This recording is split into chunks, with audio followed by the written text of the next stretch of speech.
Twitch Prime.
It seems we have a guest with an intriguing destiny.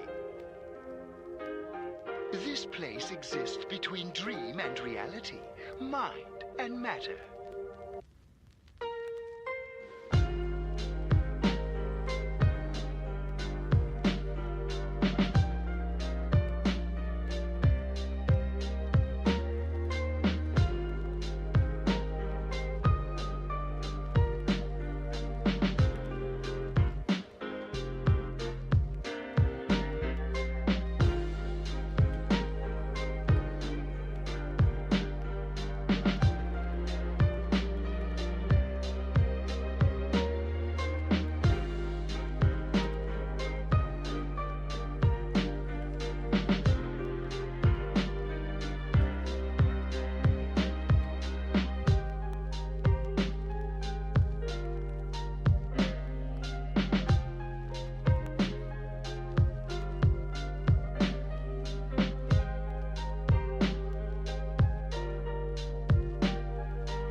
Yo. How you guys doing this fine evening? Oh man. Today's the day. I have so far avoided any specific spoilers. However, I couldn't escape from seeing the general sentiment. Alright? So, it's going to be an alchemical stream, right? A chemistry stream. We're turning hopium into copium before your very eyes. And because I saw the general sentiment, I made a... Now, just in case, I might not need it, right? I might... It could be this one. I got this one already in the bank, right? Please clap. Even this one? Perhaps even a... Pop? Yeah. Perhaps even a pop, yeah. Or Dare to Dream. That one, we might not be using that one. I'm reminded of an old Simpsons episode because I am old. If you do good, I will use the green pen. If you do bad, I will use the red pen. And then, look at the first thing, drop the green pen, won't be needing this. We'll see.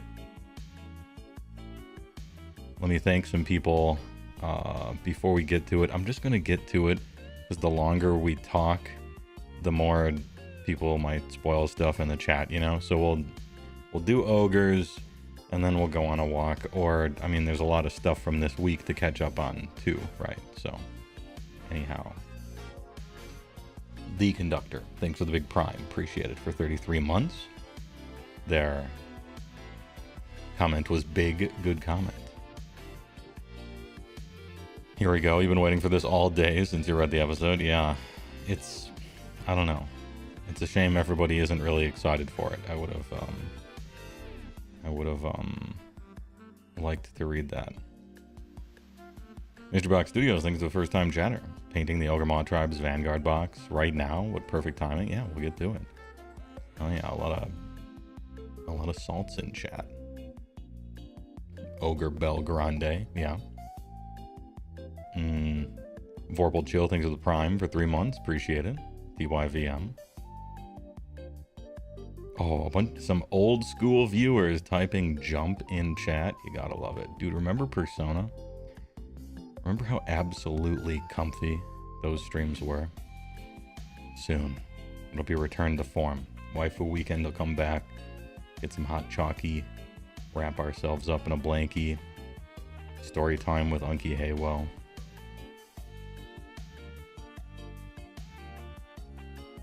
Oh, the P4 days? Jeez. Asian guy, thanks for the watch streak. Appreciate it. HeyWoah, the science guy, yeah. With Soren, oh, good evening to Texas, with Soren. Thanks for the tier 1 for 45 months. Long time listener.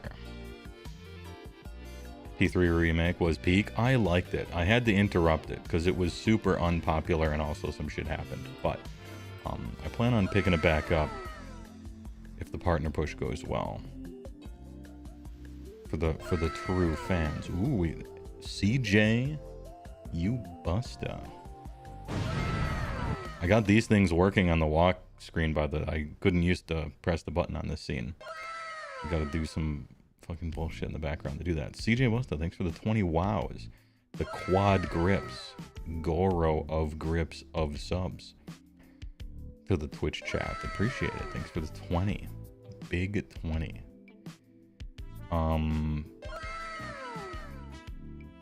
Is that Sandra Van Ogre I saw? Somebody in there. Anyway, thanks for the big generosity. I appreciate it. Despite the fact that he plays ogres and you don't, Artorias Rex. You have the strange hunch that HeyWoah will be more positive about Ogre preview than you have been. I guess anything I ask is just kind of asking for it. But I mean, people were kind of down about the Gloomspite Gets one, you know? And we read over the Gloomspite Gets one, and I was disappointed that the Bad Moon was still the bad. Like it, I don't know.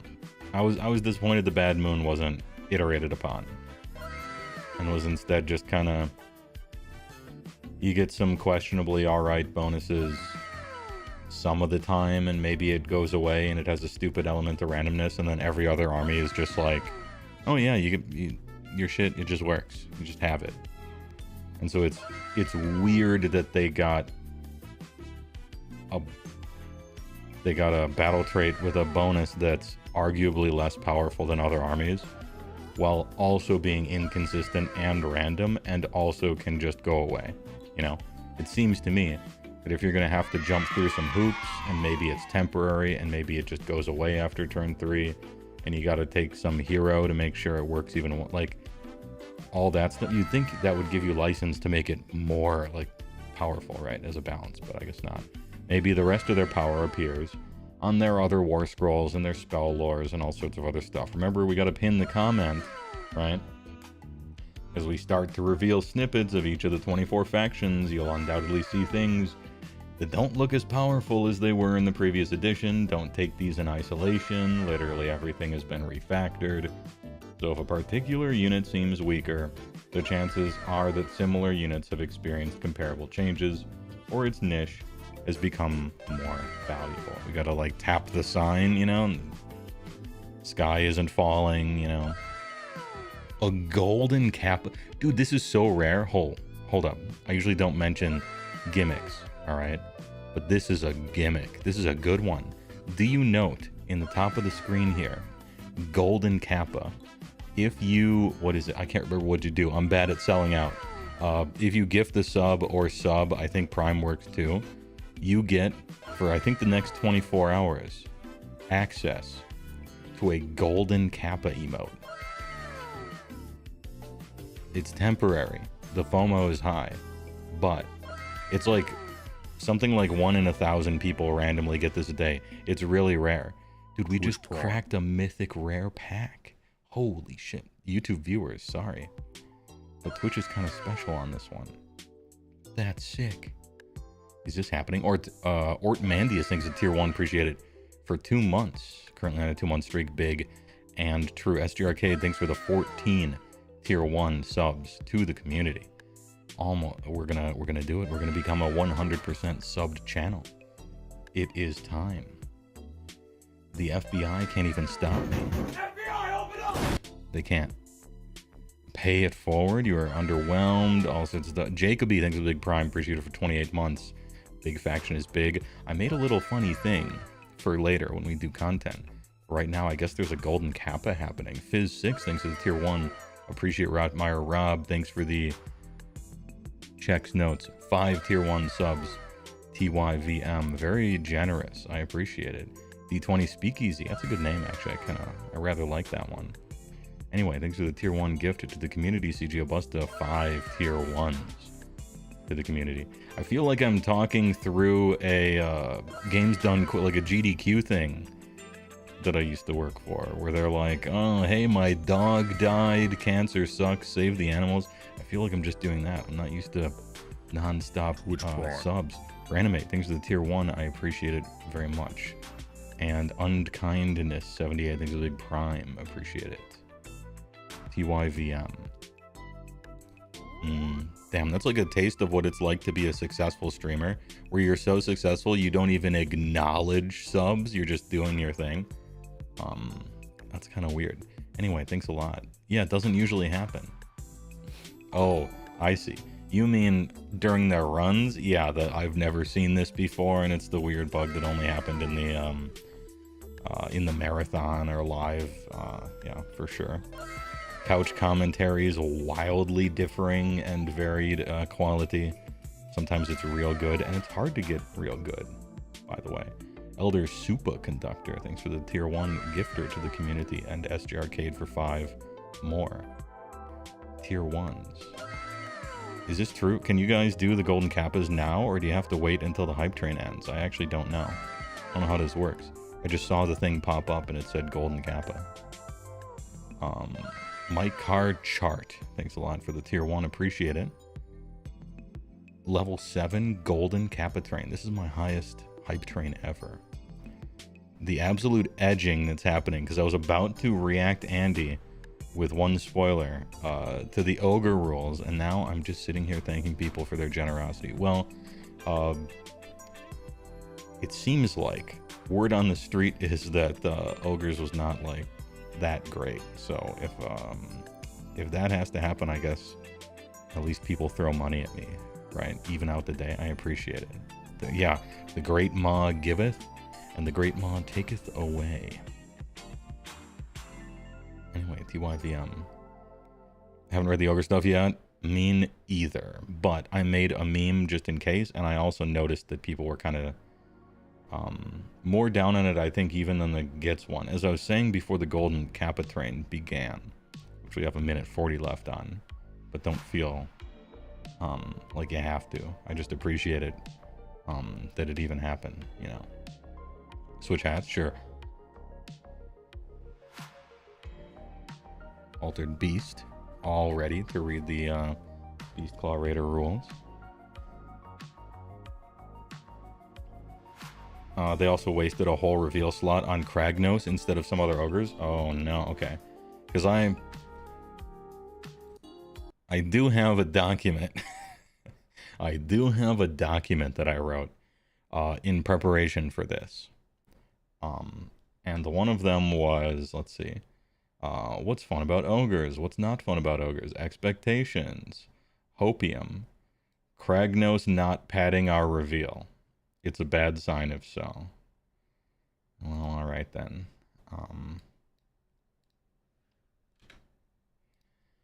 We'll go for the, I'm thinking red. I'm thinking red text. F. Alright, so we got F's in chat there.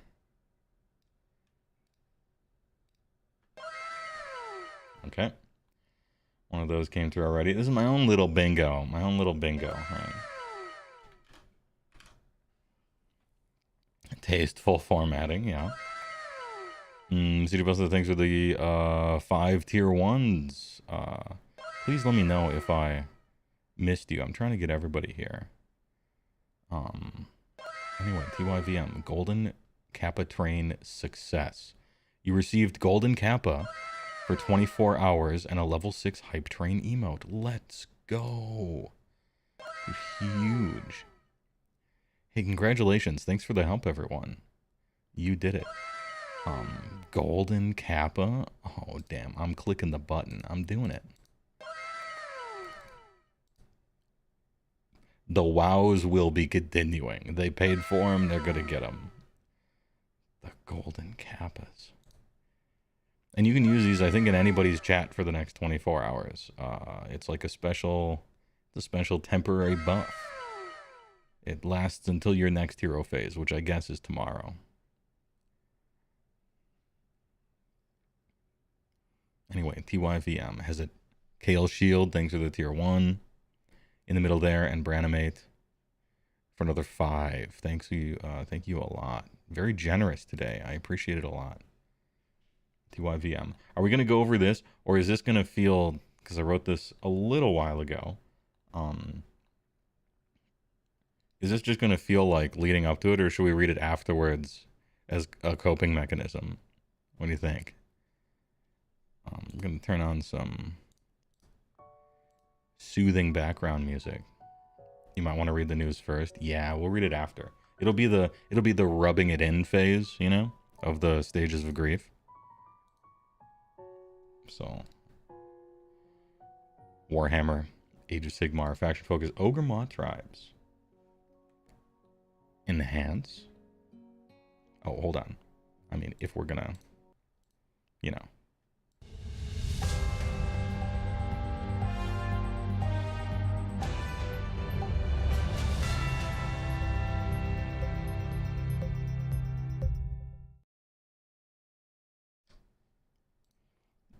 And we're back. Warhammer Age of Sigmar Faction Focus. Ogor mawtribes. DMC of Sigmar. Oh, I gotta change that because it's DMC, you're right. I gotta change the jingle, find a new free one. Look at how huge this dude is. These dudes are coming up to crotch level barely. Hey, new Ogre models, whenever you guys get around to it, after Tzeentch probably. Let's talk about size. Let's talk about size creep. Official hat business. Insatiable juggernauts. Oh, cool. They have a little... I guess I didn't notice before they had the little taglines, you know. Like in Guilty Gear, right? The mortal realms are filled with dangerous beasts of every conceivable kind, and one maxim remains true throughout them all. Only the strong survive. And of all the denizens of the realms, the Ogre mawtribes are certain that they are the strongest. Ogres are hulking brutes with insatiable appetites, and the roaming mawtribes see every other clan, people, and nation as a source of nourishment, just waiting to be consumed. This ravenous consumption has a religious edge, for the mawtribes feast in tribute to their gulping god, while others may regard them as all-consuming monsters who simply gorge and destroy. The Wargluts and Alfrastuns. I know it's all frost ones, but Alfrastun sounds cooler. Forge armor and weapons, engage in tribal politics, and fulfill mercenary contracts. They even maintain and employ looted or traded black powder weapons to devastating, if unsubtle, effect. Hey, I'm looking forward to the black powder weapons having a devastating effect. So far, they have never done that, but looking forward to it in this preview exactly. Look at these dudes. Oh, ew, gross, disgusting. Look at this brown. So fucking big. So fucking brown. Anyway, Jacoby, thanks for the 202 bits. Appreciate it. Devastating tier 1 self-worth. Look at what is this brown? This is disgusting. I want some... Give me that snow creature. Blue fur, white fur, I don't know. It's fine, no big deal. There are two main cultures within the Ogre mawtribes. There still are. Let's go. Okay, there's still two main cultures. All right, we're not fully souped yet, right? Which that was moving towards more and more soup was a concern of mine, and also I think like an inevitability at this point. No copium, right? So it's nice to see. It's nice to hear that. The Gutbuster war gluts are tribal gatherings that roam out from their strongholds in great circular migrations called maw paths, consuming almost everything in their path and dragging the remainder back to their feasting halls and cooking pots.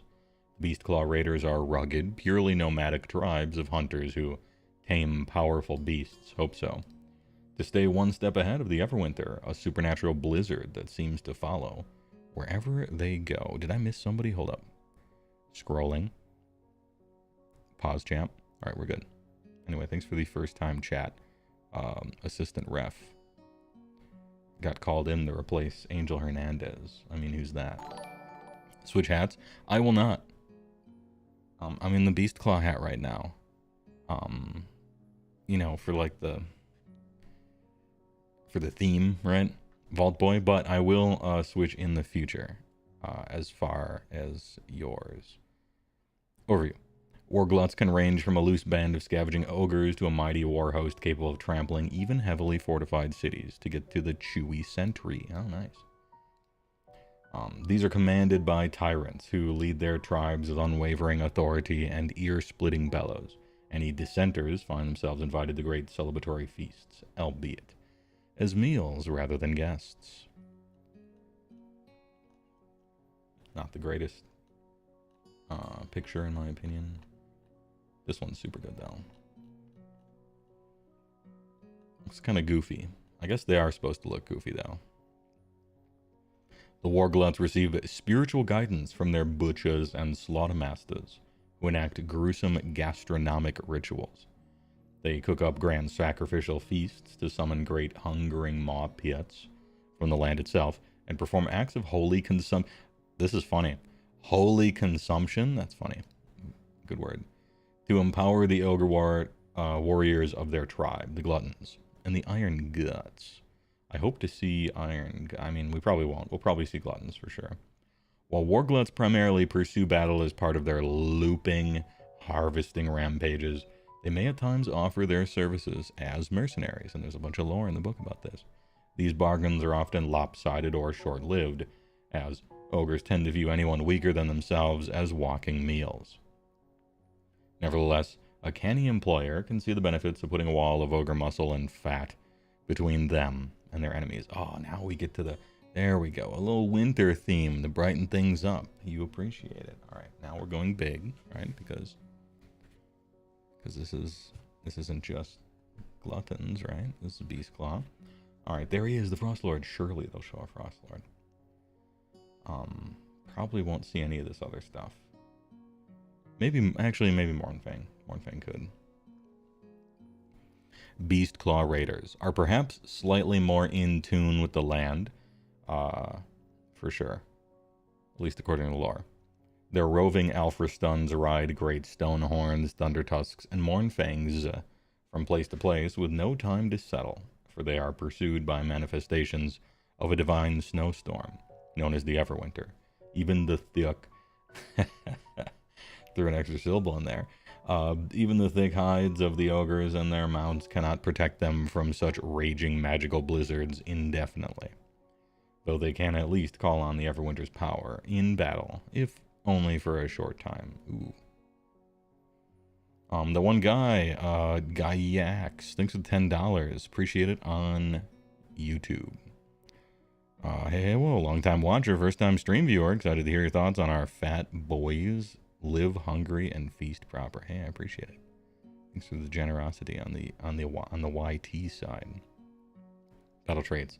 Whatever their affiliation, the Ogre mawtribes fight as an avalanche of muscle and meat. With a trampling charge, they use bulk and momentum to deal mortal damage to all that stand before them. Wide gaming. All right, here we go. We can use the following. Ooh. Can't even fill the whole page, huh? Okay. All right. Chill. It's fine. Any charge phase. This is good because now you can charge on your opponent's turn, right? So, trampling charge. Pick friendly Ogor or Rhinox that has charge this turn to use it. Visible enemy within 1.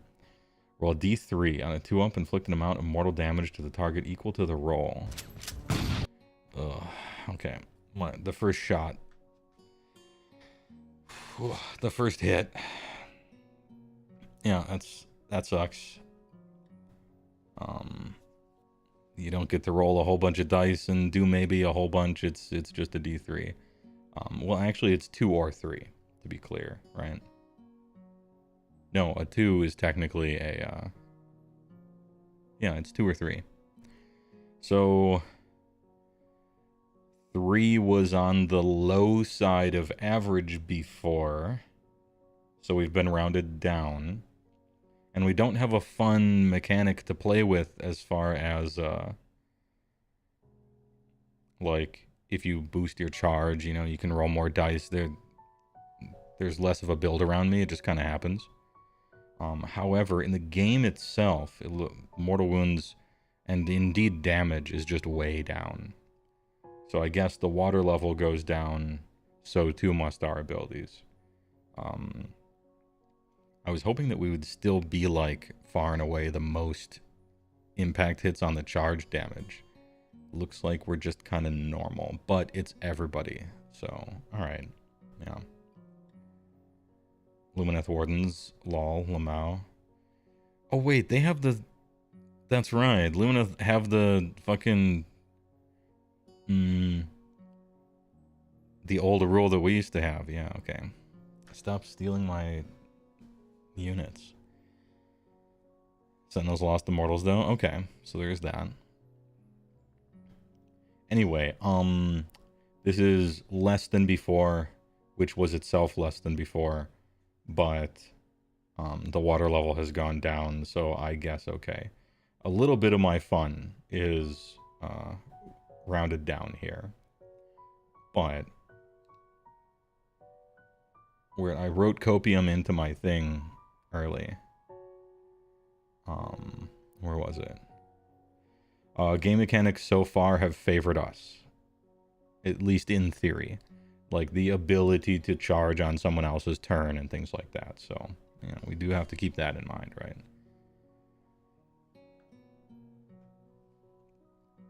Anyway, passive. Ravenous Brutes. Oh, a big thing. This could have been once a turn army. It is still at least everybody. It could have been worse, right? Could have been worse.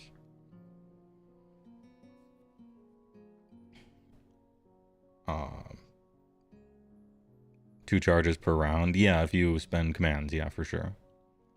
Let's not forget. Anyway, Ravenous Brutes. Feast on flow. Oh, damn. Crazy. Okay. Hungry and Eating just gone. I thought they would keep that and just change the bravery have to be a capture thing. I thought Hungry and Eating was a cool little fun mechanic. Add 2 to run rolls friendly ogre units while you have not used the Feast on Flesh ability this battle. Ugh. Fuck. God. Oh, shit. Okay, run rolls instead of movement. That sucks. I got shot. Unless we somehow get run and charge. Somehow. But even then, that's a lot worse because you got to jump through a fucking hoop to do so. And if we don't, then it just... That's a straight hit. Alright. Also, while they haven't used Feast on Flesh, which is a once per battle army, we have a once per battle ability and a battle trait. Yeesh. Okay. Feast on Flesh. Declare, pick a friendly Ogre unit that is in combat or that used a fight ability this turn to be the targets. Hey, they fixed the one thing where if you get into combat and you actually win, you don't get the benefit from it. I think Orcs had a similar weird rules interaction. Also, it's every Ogre unit, including Beastclaw for this one. I was thinking that Gutbusters specifically would be on the Feast on Flesh stuff. Anyway, declare pick a friendly Ogre unit in combat. Oh wait, pick each friendly. Let's not... Okay, pick each, not one. Okay, so everybody. Effect, roll a d3 for each target on a 2-up. Heal X for the target, where X is an amount equal to the roll. Okay. And then pick an enemy unit in combat with the target. You cannot pick the same enemy unit more than once. God, fuck. Why? How come? Do they eat the entire enemy unit? Can't take 2 bites out of a sausage? I guess if they didn't limit it that way, it would promote multiple small units way of building your army, and maybe they don't want you to do multiple small units. Seems relatively harmless when the minimum unit size is probably 6 moving forward.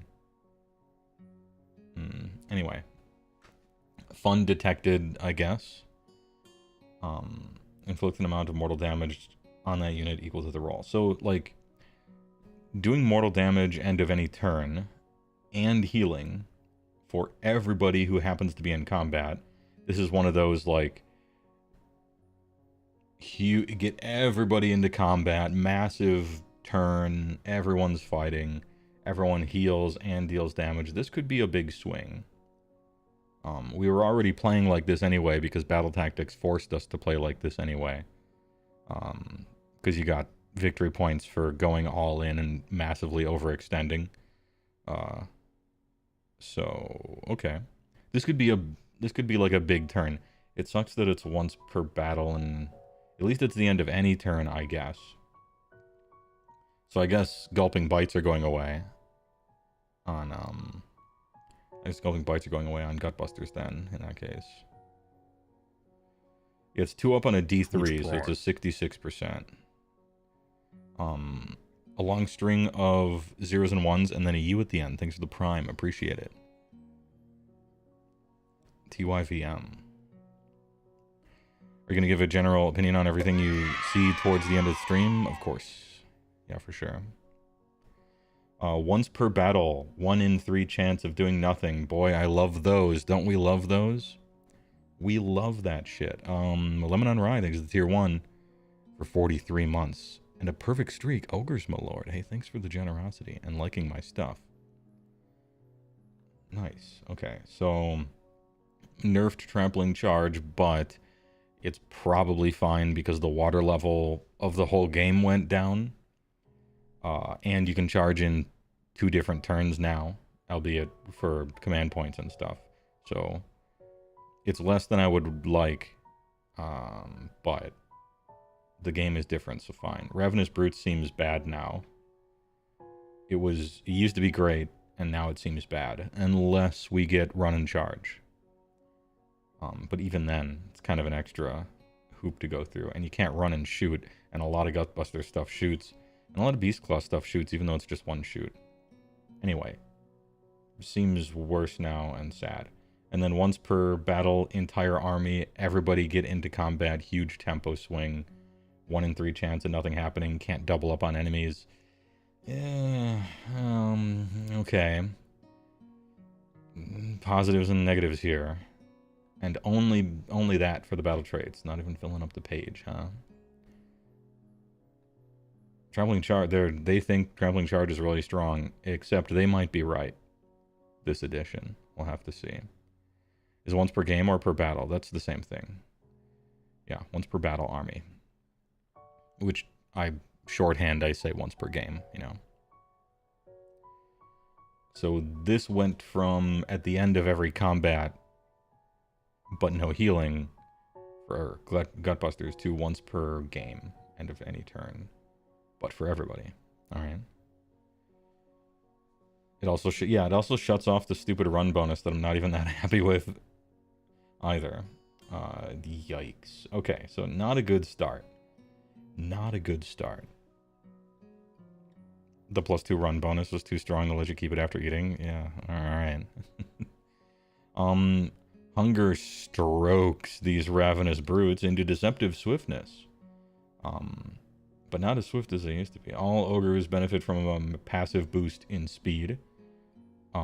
Right up until they feast on flesh, a once per battle ability that sees the whole tribe gorge themselves on the foe in combat, restoring their vitality and dealing mortal damage. Okay? Yeah, don't forget these are mortals. There are less mortals happening now than there ever have been. And the water level's gone down a lot, so maybe this is... Remember tapping the sign, right? Don't worry, it gets better. Alright. Battle formations. The Ogre mawtribes have 4 battle formations in their faction pack. Hey, that's more than 3. Nice. I was expecting 3. Including one specifically aimed at the Beastclaw Raiders. 1? Sir, we're half the army. What do you mean 1? Alright. Yeah, I know. We're... Okay. 1 in 4. That's why there wasn't even an Everwinter in the battle traits section. Not even gonna print Everwinter in the... Gee... Oh, fuck. Damn, I was hoping Everwinter would, become fun, and they just, deleted it instead. Perhaps it's somewhere else. I don't know, but... that sucks, too. These beast handlers... I'll show you a beast handler. Anyway... pluck their war steeds from brutal stock. So their impressive bulk causes more mortal damage than usual when they thunder into enemy units on the charge. Oh, okay. So Meat Fist Mawtribe has been converted to Beast Claw Mawtribe, in other words. As far as impact hits are concerned. Beast handlers. Brutal stock. Each time a friendly Beastclaw Raider's monster uses Trembling Charge, add 1 to the amount of mortal damage inflicted, if any. Yay. Alright. Okay. Yeah, add 1. If any. Great. That's huge. 1 mortal wound, man. That's crazy. Nice. Hey Jupes, thanks for the sub. Subscribe to tier 3. Now that's a big increase. +3. Anyway, thanks for the sub at the highest tier for 30 months. Appreciate it very much. All right. This means the average is either 0 or 3 or 4, right? Which puts it at like closing in on what you were going to be doing anyway on just a 7 roll or an 8 roll, right? If you roll an 8, you could expect like 4 mortal wounds. This thing, if you come in near what, 2.3 average? Not even close. But now it's with a good chance for 0 instead of always at least something. Yeah, I suppose I gotta remember that it is a 33% chance of nothing now. And it was it was very unlikely to get nothing before. You always got something, you know? Alright.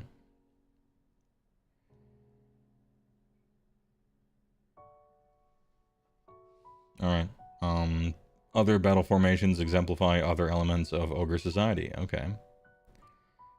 One capitalizes on the hungry magic of the butchers, while others allow experienced gunners to fire at point-blank range. A fourth masks your advancing infantry under the scouring shroud of the Everwinter. That's Beastclaw. Hey. Technically, 2 out of 4 is Beastclaw. Because Everwinter. Okay, so they moved Everwinter from the battle traits to a sub-faction. Alright. We're not just deleted. Although it's a scouring shroud of the Everwinter, so I imagine it's similar to the sub-faction we already have for Yetis and stuff. The one that makes it so people can't shoot you right away. For absolute cowards that are scared of shooting. Instead of making their army better. Why did you have to embarrass Matt Rose with big oosh like this? His work was long since done when I talked to him. But he got me good.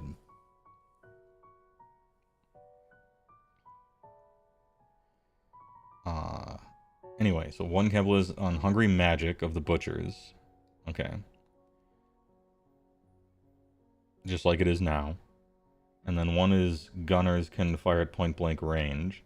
They used to have longer range and get +1 rend, I think, to shooting. So the rules of the game changed, but they're doing a lot less damage. But they can fire in combat. A fourth masks your advancing infantry under the scouring shroud of the Everwinter. Okay. Only infantry, though. So, you know, Yetis and Gluttons and stuff like that. Encouraging Warglunts and Alphastones to work together. You've been doing that since 2nd edition. What if the cannons can shoot in combat? Well, they will be able to, that's for sure. They will be able to. In this one, in this sub-faction. Biggest prank would be the Gutbuster formation being the best one. It was the best one last edition, so I'm used to it. Arcana and incantations. Mawtribes have their fair share of shaman and will workers. That's true. Butcher now make magic to heal allies, fill them with bloodlust, and conjure torrents of foul grease to impede enemies. The greasy explosion.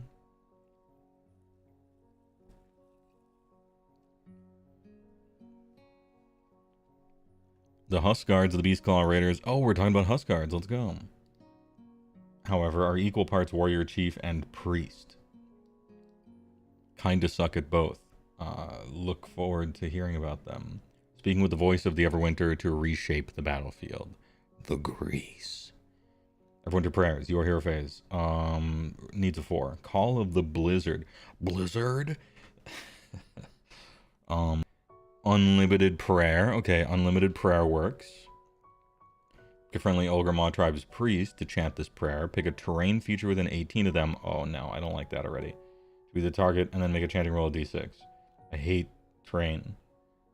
Effect. Place a blizzard token next to the... I thought we were getting rid of stupid fucking tokens. Anyway. Place a breast milk token next to the target. A blizzard employee can steal it and then have a lawsuit later. But it's after their game sucked, so no one cares. Terrain features that have a blizzard token gain the obscuring terrain ability.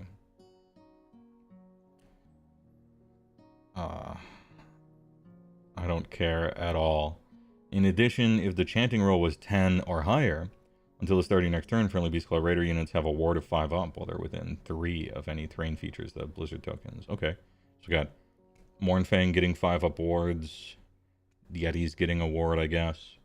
Thundertusk? No, can't be a Thundertusk. Thundertusk bases are more than 3 inches.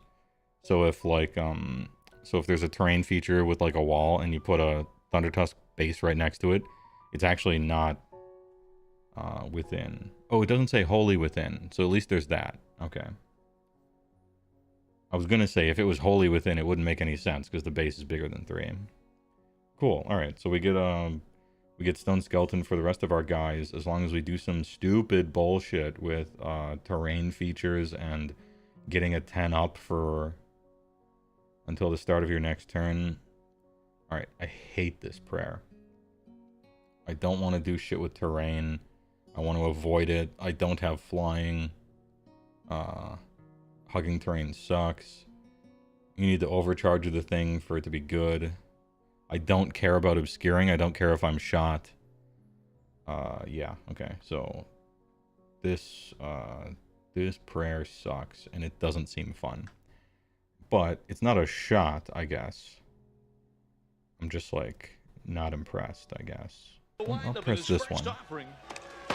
Just a bit outside. He tried the corner and missed. All right. Hey, you tried, but I don't like it. Doesn't seem fun to me. Next. Call the Blizzard is answered with a chanting roll of 4 up, allowing you to give terrain feature the obscuring ability for the rest of the battle. Oh, hey, at least it lasts for the rest of the battle.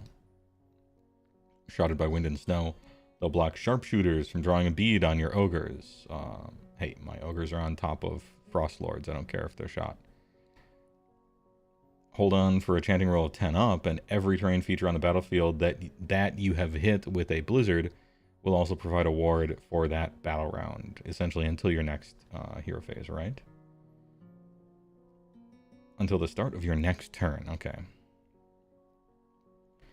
Yeah, I don't like the stupid tokens. I don't like the stupid terrain.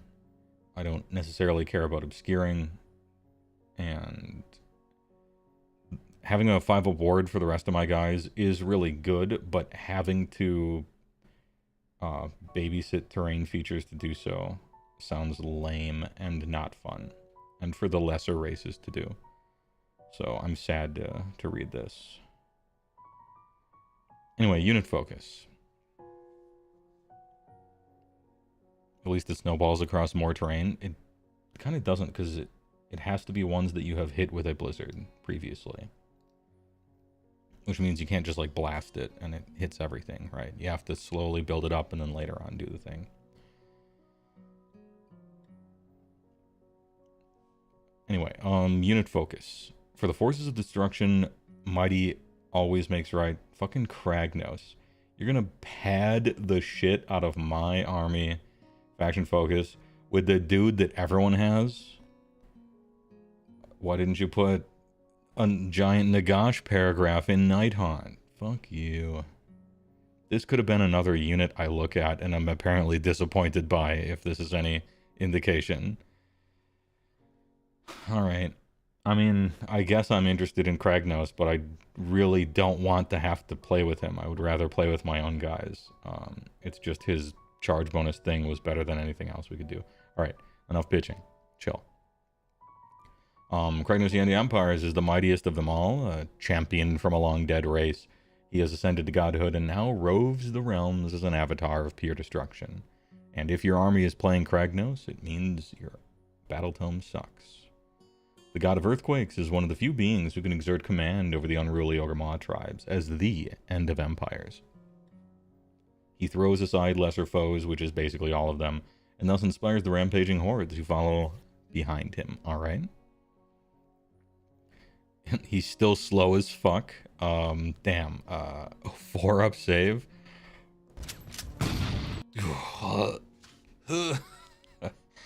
Damn, he used to have a 2-up. My man's getting cheaper this edition.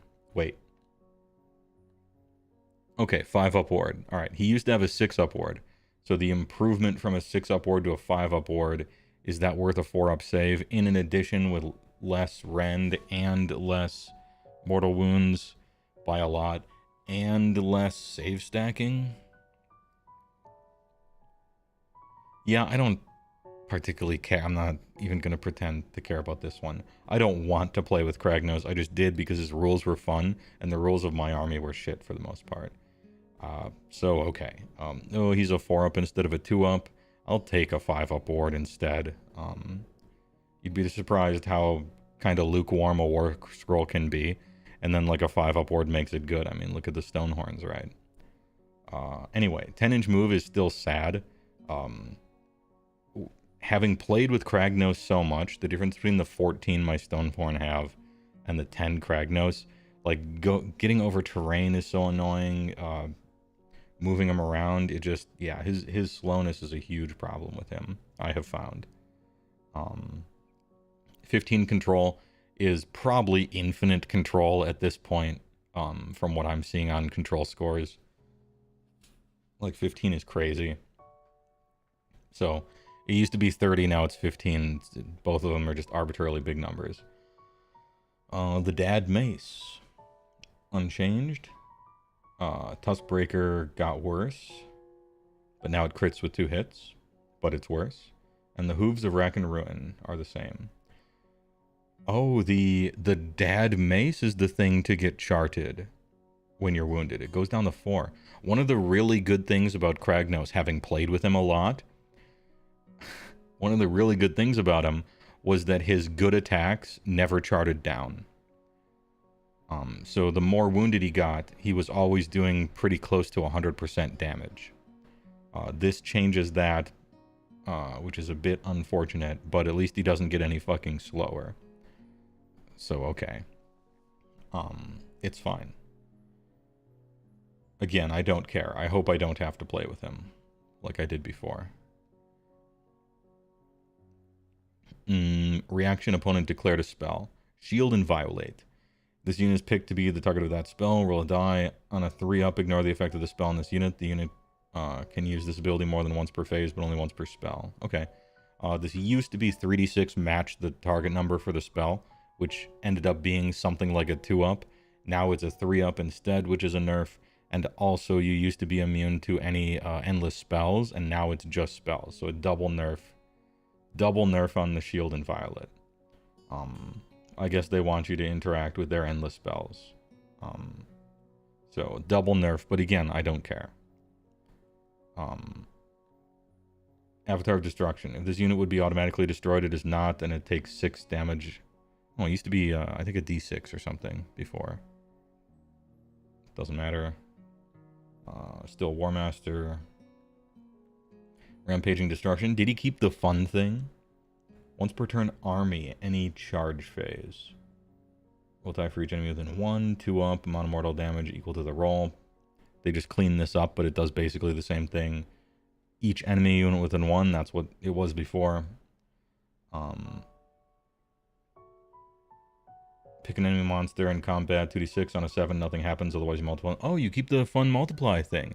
I didn't think he would keep that. I thought this ability was too fun. It was like Scarbrand. I didn't think they were allowed to still have fun abilities in 4th edition. I thought everything had to be balanced. Hey, fun detected and allowed. I'm kind of surprised. It counts as a rampage now instead of free plus a rampage. But, you know, everybody else doesn't have that either, so... Oh, he doesn't do his baby rage every single phase, doing a D3 to everybody that ever fights him, like, in an AoE. So it looks like they got rid of that. End of Empires. Add 1 to the number of dice rolled when making charge rolls for friendly destruction units while they're holding within 12. To a maximum of 3. Okay, still does that. No longer buffs the amount of mortal damage, though.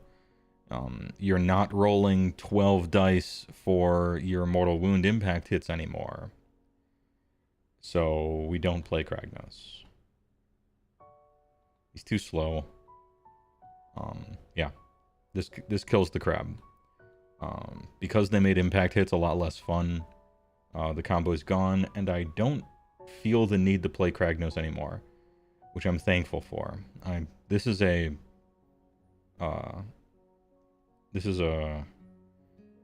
like, this guy got nerfed like 5 times, and I'm actually happy so that I don't have to play with him.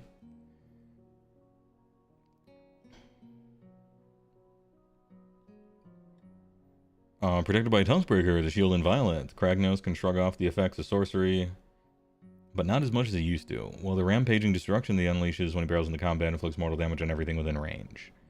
Yeah, blah blah. Huskguards. Oh, Huskguards? Still 4-up? Fuck. Okay. Damn, that sucks. 4-up save is one of the big reasons that Huskguard is such a step down from a Frostlord. 10-inch move? Fuck. Ah.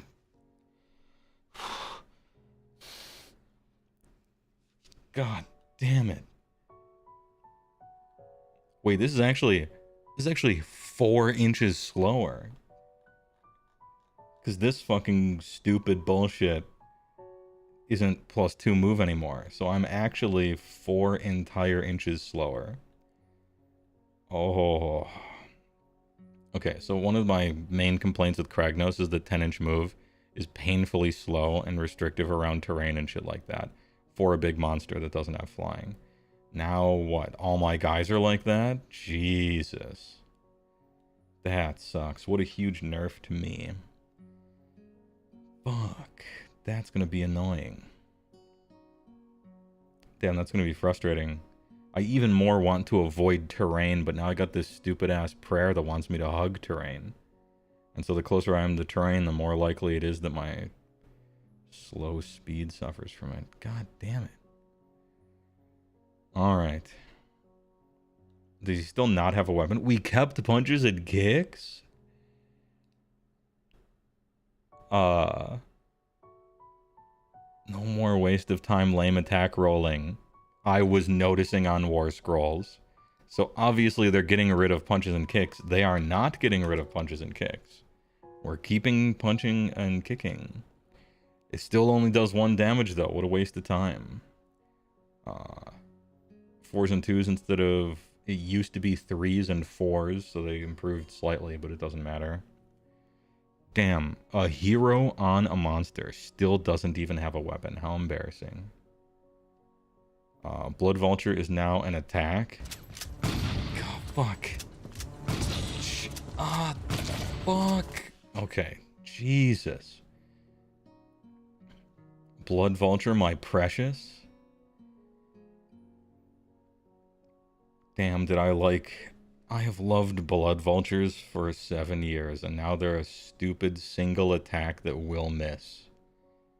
Oh, man. The only bird I liked in my whole life. It's gone. Shit.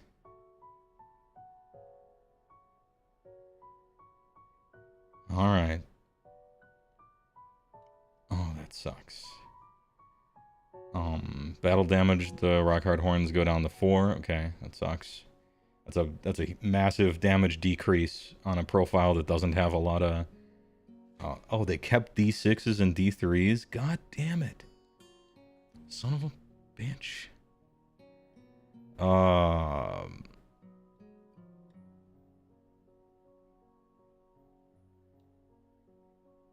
don't know. I feel like I wrote it somewhere. Random. Yeah, alright. D6 attacks into D3 damage is so frustrating to roll. And I've wanted them to change that for the lifetime of the game.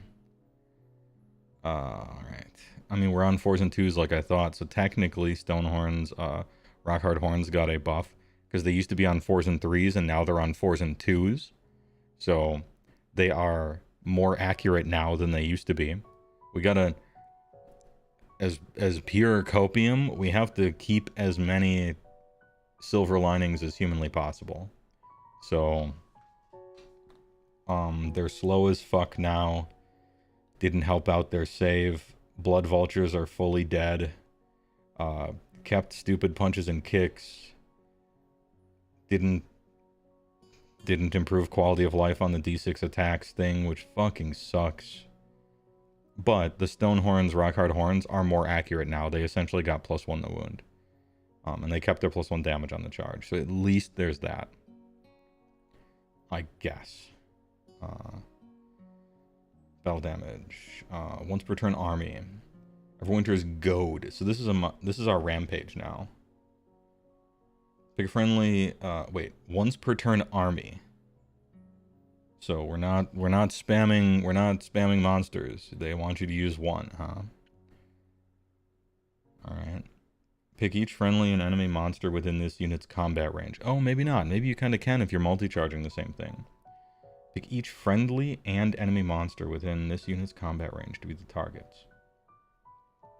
Roll a die for each target on a 3-up.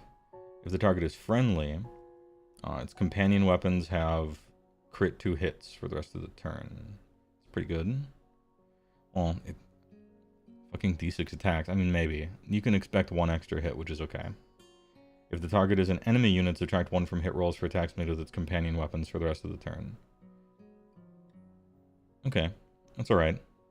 Companion weapons usually suck, but not really. Like, sometimes monsters, like a monstrous hero or something, the best thing on it is the companion's weapons, right? So, okay.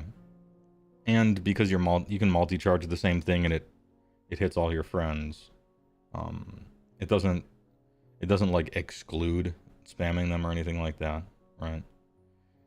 But this does mean that we lost, because this is the rampage, this means that we lost overwhelming charge. So, fuck. Alright. I got to have a whole lot of fun. It was the one fun thing we got in 3rd edition, and I guess that's out of there. Unless we get it back in some weird way in the battle tome somewhere, right?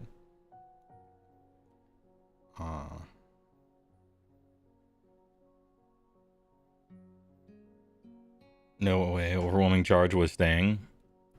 I don't know. Maybe we could have fun though, you know?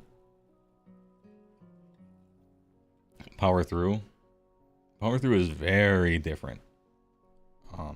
And cool for the armies whose thing wasn't big monsters and stuff, but no, the first point that would be allocated this unit each phase.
All right, I guess I can stop with the mic mute meme.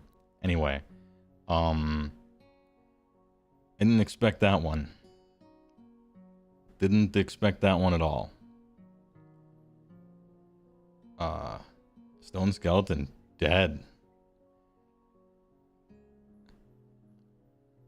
Fuck. You still get a ward if you hug some fucking terrain once an entire game. Yeah, that doesn't sound fun to me. That does not sound fun to me.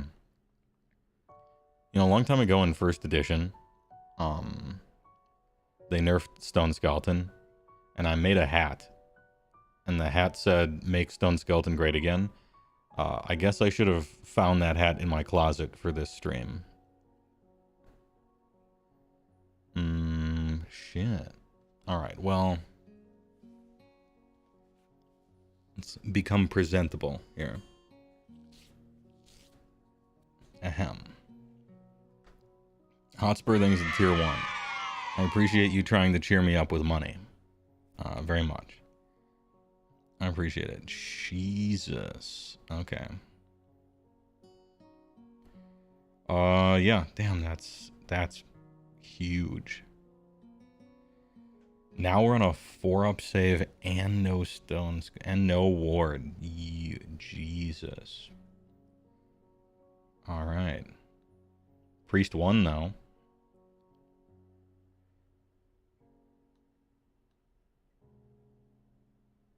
Okay. Hosh was always a 4-up save. Yeah, that's why he sucked. But the water level changed, right? Maidenless and wardless. This is a real fragile army suddenly. I mean, it was a fragile army except for Stonehorn. Now it's a real fragile army. No, not even... I'm even birdless. I'm birdless.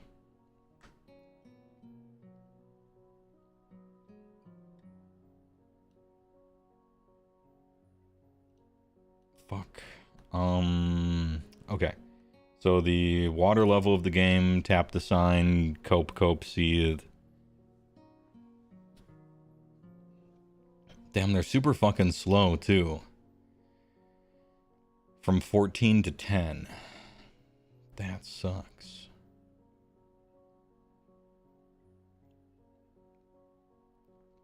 Maybe they're 100 points cheaper.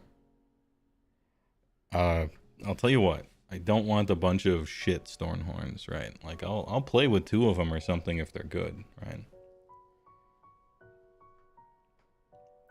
They do slightly more damage than they used to do. Well, that's not even true because they do less mortals on the charge by a lot. But so does everything. Well, I don't have to care about how many Beast Riders and Husk Guards I have building a list anymore. Because it's entirely irrelevant how many Blood Vultures you have. It used to be one of our cool main, like, tricks. Like, one of the cool parts of our armies was Blood Vultures were very good. And now I don't... It's actually... So less choice is actually more choice. Because since I don't have to care about Blood Vultures, because they're no longer good, I don't have to worry about it.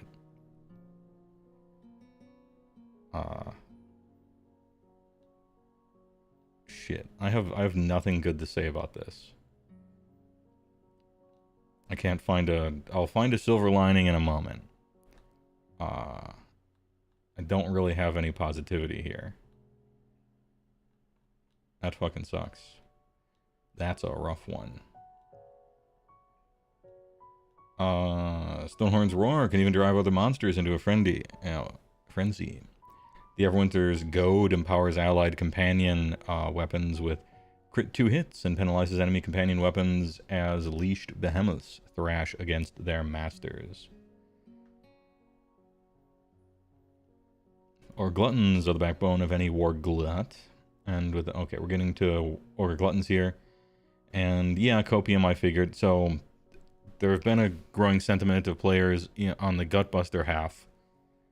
If we can shift gears from me being sad about Beastclaw into the people who play Gutbusters, right? There's been a growing wish for them to be like durable instead of not. Ogres die real easy. Like, people say, ooh, that's a lot of wounds. They die real easily. And so, like, having a bad save and 4 health, there's been a lot of like, oh, damn, I wish they had 5 health maybe, or maybe they'll have 4 save or something like that. But I didn't think they would do that. And they didn't do that.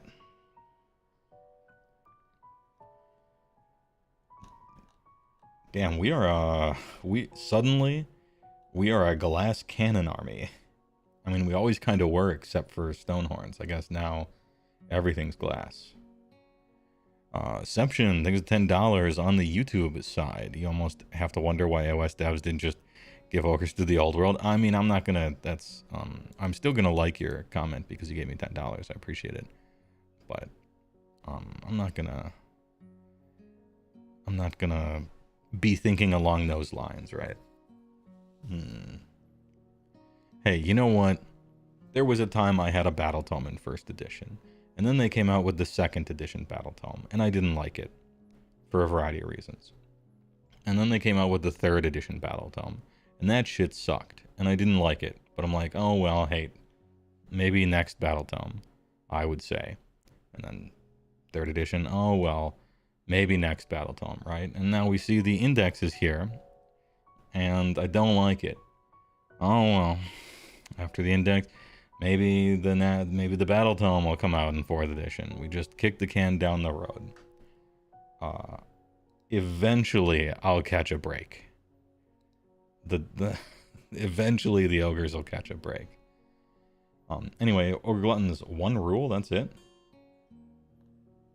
Seems a little light on rules here. 1 rule. They get musicians 1 and 6, standard bearer 1 and 6, leading me to believe that the unit size is simply 6. Now, yeah, they'll fix it, and it's only alpha. The game isn't even out yet. Well, it's only beta, just because they didn't finish the alpha. The game just came out. They'll patch it. Yeah, absolute. Glutton weapons, 4 attacks, 4s and 2s, 1, 2. Ability none. That's basically what they used to do. It was 3s and 3s before. 4s and 2s are similar enough that I don't care. It's about the same. Insatiable Gluttony. If you have used the Feast on Flesh ability this battle, add 1 to the control score of this unit for each model in this unit. I don't think I care. I don't think I care about that. The objectives are small. You're probably just going to body block them anyway. Damn. Gluttons, not impressive. Basically the same as before. So everybody's damage went down in this game. So the fact that Ogre Gluttons stayed the same, that's kind of like a buff to their damage, right? Why don't you back it up with... Alright, that's kind of like a buff. No, it really is. This isn't like pure copium. Everybody's damage basically went down, and if yours didn't, that means, you know, you stay above the pack. It sucks that you're still kind of glass, right? And that you only have 1 ability, and it has to do with control score. And it talks about the Feast on the Flesh ability, which is a once per game army-wide thing that may or may not work for a variety of reasons. I'm trying. We're doing gymnastics over here. Mechrat, thanks for $20 on YouTube. Appreciate it. At least Stonehorns still capture 10. Oh, I didn't even look. Such was my... Yeah, okay. Hey, they still control 10. That's what they used to do. Good. See? They didn't ruin everything. They still capture 10. That shit's good. They punish you for retreating now, although I don't know why. So the old retreat onto the objective, and now it's going to cost you D3 damage for some reason. But look, control 10. It could have been control 5, and it would have been questionable. So at least they do control 10. You are right. Your $20 are right. When you're right, you're right. After you get over the initial shock, you promise Ogres definitely still have fun tech. Most of the fun Ogre tech I have read in the core rules. So I think I made like a special note. Yeah, game mechanics so far have favored us. Like the ability to charge in 2 phases. You know, a lot of the changes they've made to the core rules favor the kit that I thought ogres had, and they still kind of do, just to a certain extent. So that's something to keep in mind.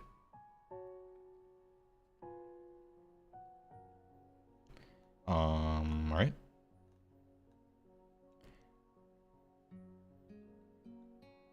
Wait, what is the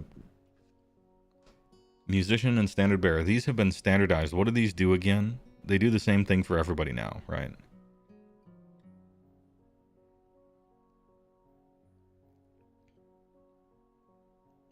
+1, yeah, I know +1 control is the standard bearer. Oh, rally. Okay, +1 rally. I see. +1 dice when rally. Got it. Okay. Thank you. By contrast, the Gorge or Maw Pack. Oh, we're talking about these losers instead of Mournfang? Okay. Used to be +1 the charge. Yeah, that was a... +1 the charge was a really good bonus for them. But a lot of people used to have that, and nobody has it now, so... The Maw Pack is the silver lining. Really?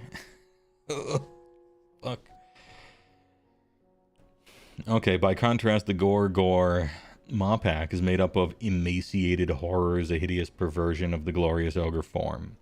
Despite their comparatively skinny appearance, Gorgers are even more insatiable than a healthy ogre, unable to stem the hunger inflicted by the empty belly curse. Okay. 5 health. Oh no. It's what they wanted. Oh, but 6 up save. So they're still made of glass. They control 2. Whoop-de shit. These are 2 as well. 6-inch move. No longer, damn. Going from 8 to 6 really sucks for the Gutbuster half. I mean, it sucks for the BCR half. We essentially lost 4. But going down from 8 to 6 is a rough one for the Gutbuster half. Why do Gorgers have more health despite being skinnier? No idea. They're hardier. They have tougher... I don't fucking know. Clubs, Jaws, and Claws. 5 attacks, 4s and 2s, 1-2. Anti-infantry. Oh, so they're just like better. They're just like better Gluttons. They have a worse save, but Glutton's save is bad enough anyway that I don't care, and so they just do more damage. Oh, they still have our unit champion even. Nice. Good. Is this a unit of 3? No, it's a unit of 5, I can see. So, 26 attacks. 26 attacks, 4s and 2s, 1-2. And against the infantry, it's Ren 2. Versus a unit of 6 with 25 attacks because they have a unit champion, right? Yeah. So 25 attacks, 4s and 2s, 1-2 versus 26 attacks, 4s and 2s, 1-2, sometimes 2-2. You know, they're pretty similar. You're essentially exchanging +1 rend sometimes for having an embarrassing save instead of an almost non-existent save. But you do get more health, I guess. Deployment phase, Troglodytic Lurkas. Alright, yeah, this is their Deep Strike. Lurking on the fringes. Alright. Your movement phase, Frenzied Hunters. Says the unit battlefield within 9 of a battle. Ooh, Battlefield Edge? Fuck. God damn it. Okay. Used to be a straight up Deep Strike. Now it's Battlefield Edge bullshit. That sucks. Okay. Yeesh. Can they make any change without a nerf? Alright, anyway. They do shitloads of damage against infantry. They explode when you attack them. And these guys do... I think even in the context of, like... even in the context of new AOS 4, both of these units do probably a shitload of damage. Like, in general, just like a shitload of damage. Oh, I gotta switch back to that because I think there's a DMCA issue and I don't want SGRK to get fucked on HeyWoah Plus. Okay. Yeah, I think these guys just do a shitload of damage now in the new game. And so this is exciting. we are made of glass, but against, we turn like other people into glass and then shatter them, so that's fine. Yeah.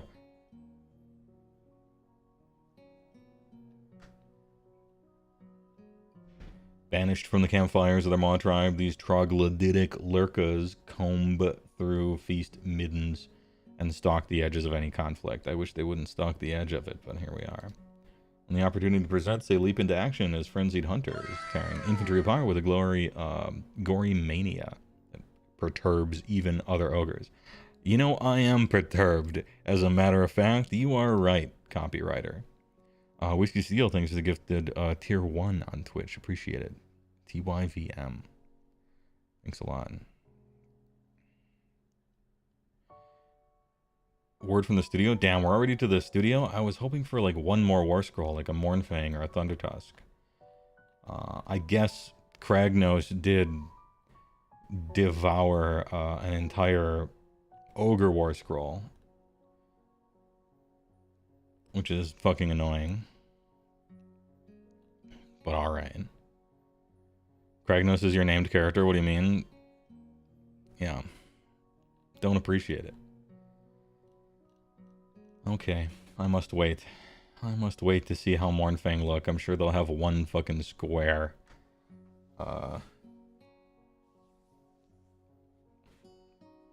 Kragnos is a cool model, at least. I happen to disagree. I really don't like it. But you have to understand that I don't like centaurs. I think centaurs look stupid, and so of course I wouldn't like Kragnos, just from like a opinion point of view, stylistically. The rules are very fun.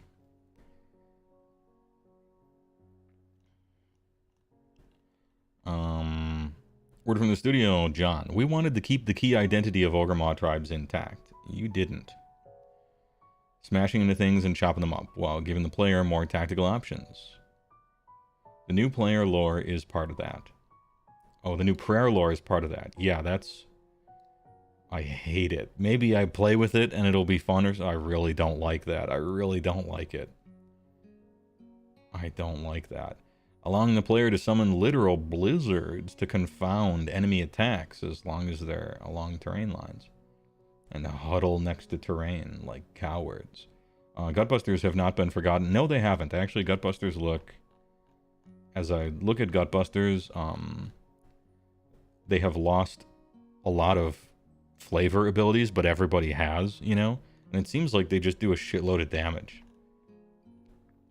They do essentially the same damage they did in 3rd edition. And this edition, 4th, looks like it's a low damage edition. So, Gutbusters have a lot to grumble about, you know? No longer 8-inch move, you know, blah, blah, blah. But your damage seems to have survived, which is pretty good. Anyway, what else? And the Butcher's Maw Magic grants powerful damage dealing buffs and healing to those ogres in need. Okay.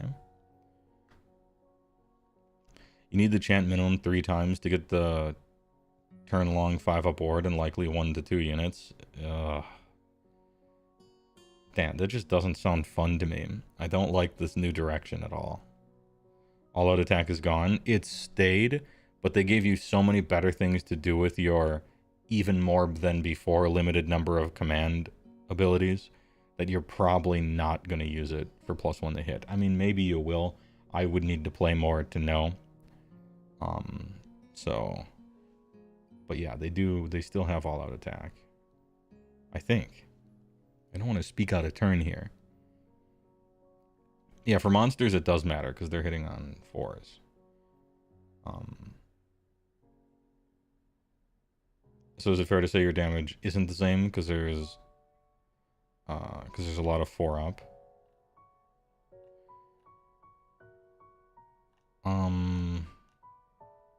It used to be 3s and 3s, now it's 4s and 2s, which is similar enough mathematically that it's fine. Before you were always using all-out attack, and now you're not, probably. But nobody is, so relatively speaking, I guess it's hard to say. Right. This reminds you of Zangief going from Street Fighter 4 to 6. We had better character power, but worse universal mechanics, to cooler universal mechanics, but now you're way worse, yeah. It seems like it. Plus one hit tends to be more common, so it might be a net positive, assuming the same holds true in fourth. You could find a plus one to hit perhaps somewhere in here, right? In an artifact or a trait or a spell, or reaching into the Slaughtermaster's bucket pot or something like that.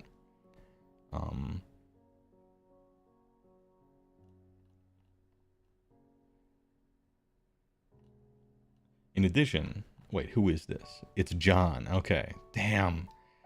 Matt wasn't on the team. He would have saved us. Anyway, in addition, the Ogre mawtribes have been granted the brand new Feast on Flesh ability, which is a combination of the old Mawpot terrain feature plus Gulping Bite, except worse than both by far. By a lot. And also a battle tactic. As one of their battle traits, which they can use once per game. And it might work. Maybe. Which makes all those big monsters characters, even the higher than health usual infantry, heal up significantly once per battle, which we could already do before. While dishing out mortal damage at the same time, which we could do before. Healing big models that are damaged but not slain, and which are potentially stuck in combat, can really blunt your opponent's momentum. Yes, healing and damage are good in a war game, you are right. And because this happens at the end of the turn, it can even help you steal a clutch objective or two. This is especially true for Ogre Gluttons, who gain a massive control buff once the ability is used. Do they? Oh yeah, once you use it, add 1 to the control score of this unit for each model. Okay, so it essentially makes their control characteristic 3. I mean, alright.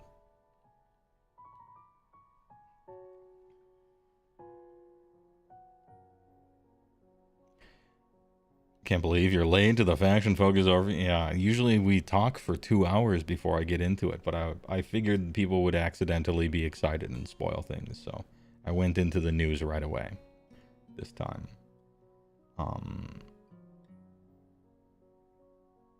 Control score up by 1 for each model at max. Wouldn't that make it 8? So there's 6. I'm going on the assumption that the unit size is 6. If it's still 3, then, you know, it kind of depends. They sit on with 2, plus flag, plus post-feasting lazing around bonus. Always keep them guessing. It's 6, look at the bear. Yeah, that's what I thought. Right. You know, the standard bear is 6, so I'm assuming the base unit size is 6. However, last edition, we only got, Hornblowers and standard bears when we had 4 Mournfang, but the base unit size was still 2 for some fucking reason. So it's possible. I think it's likely that their unit size is just 6.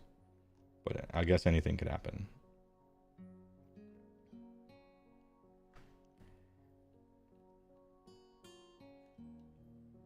Spearhead Spotlight. Alright, Tyrant. Your Iron Blaster and Mournfang pack are not set up during the deployment phase. Instead, from the 3rd battle round onwards, and there's only 4 battle rounds, I think, in the game, right? They can use the following ability. Okay, so Mournfang are so good, they think, that they can't even show up right away.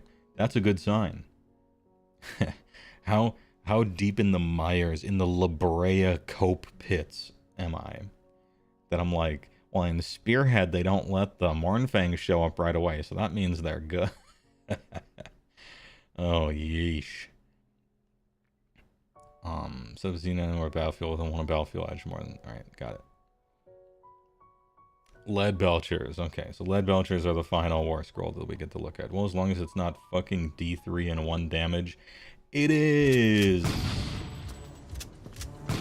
Oh, god damn it. Lead Belcher guns are still fucking stupid with tiny 1 damage and an annoying random number of attacks.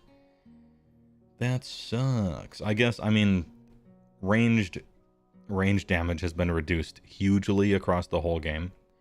But I still would, it's so simple, just switch them. Just take the D3, put it on the damage. Take the damage and put it on the attacks. It's a fucking cannon. You know what I mean? It's a cannon. Alright. Whatever. Add 1 to hit rolls for this unit shooting attacks if it has not used the move out ability this turn. Yeah, sweet. Not moving is fun in a war game. I love it. Love it.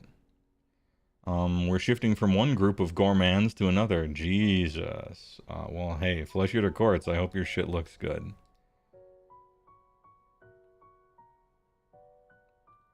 Looks nervously at Warp Lightning Cannon. So the balancing part of Warp Lightning Cannon is it will statistically blow itself up after the second time it fires, which is the trade-off, I suppose.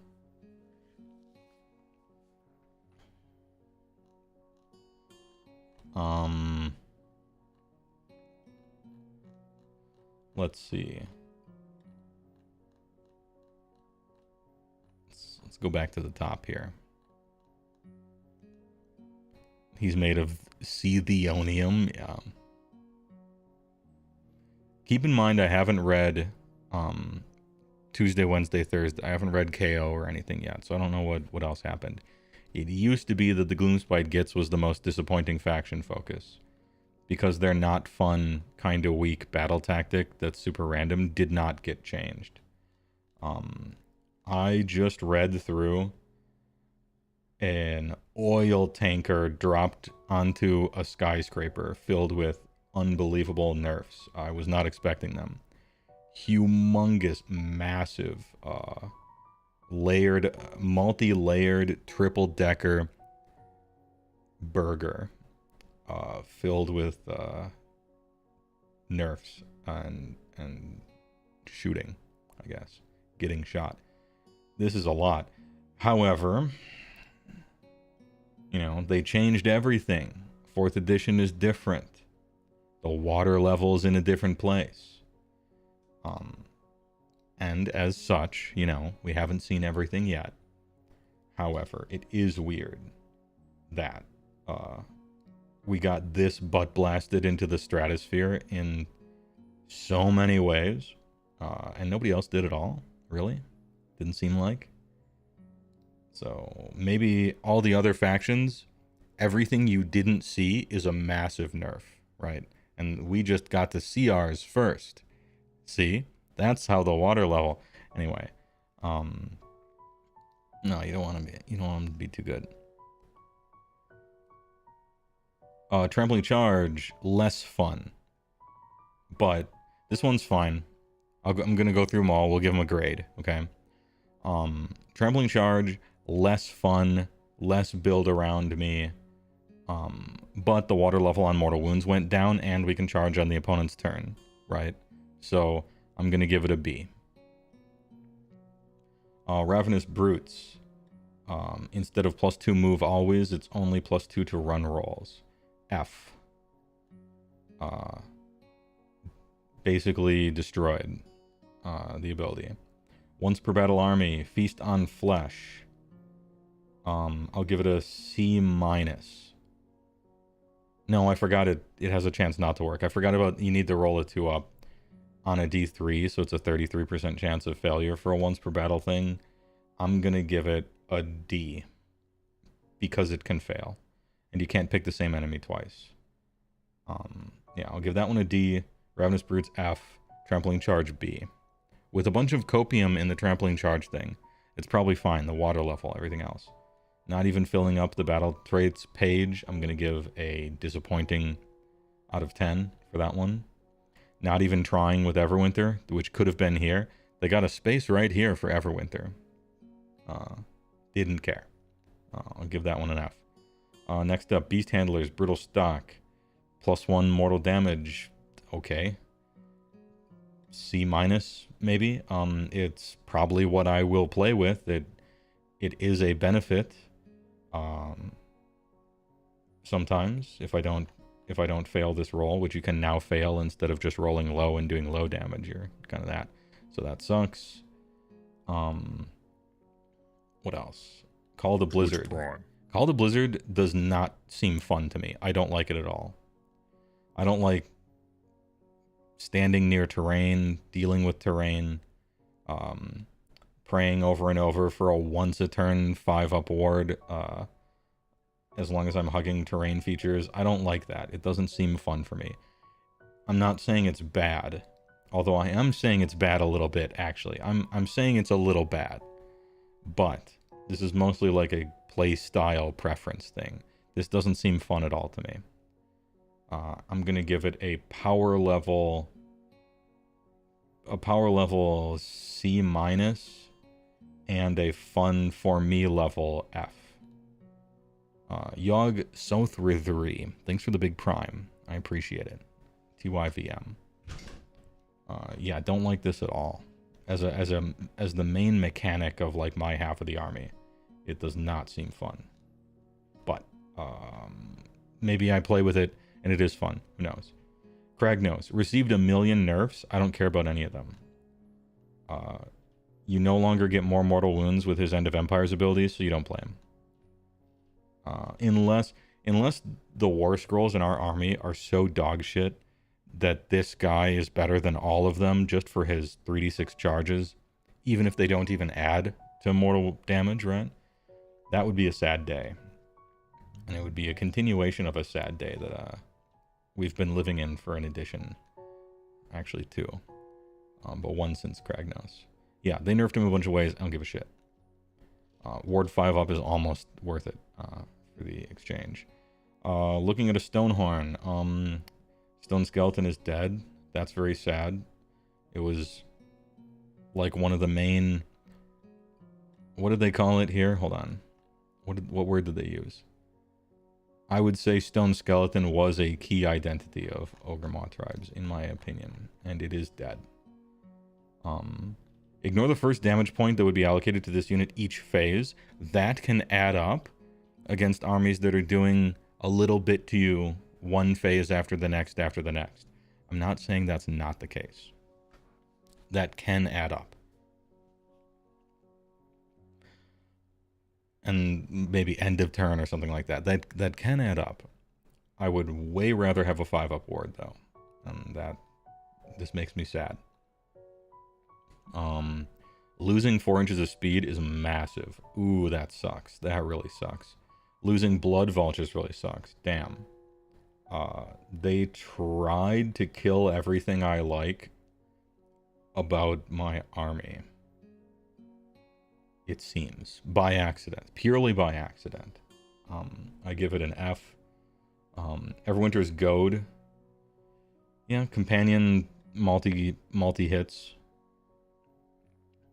And -1 enemy companion stuff. Okay. Yeah, that's like a buff that can work, I suppose.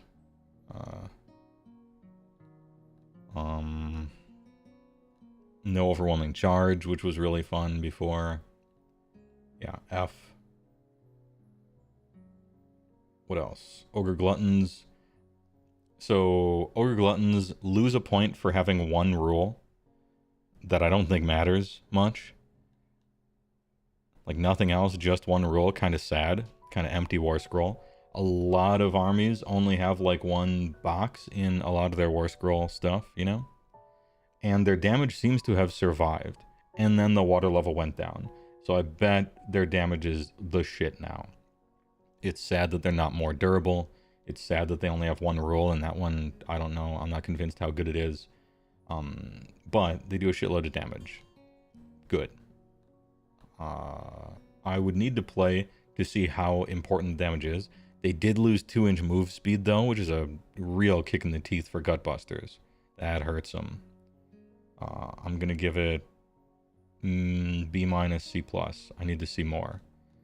These guys, glass cannons, even more damage, although just against infantry. Otherwise, it's about the same. With an board edge ambush, which is sad. I was liking the any deep strike. I'm gonna put him on a B, a tentative B. Even though board edge ambushes are kind of lame, and they're made out of glass, and they're slower, they do fuck. They are fuck beasts. No Iron Fist rule hurts your feelings. Yeah, they've gotten rid of all weapon choices from the game, it seems. I liked having weapon choices, even though one of them was very obviously correct always.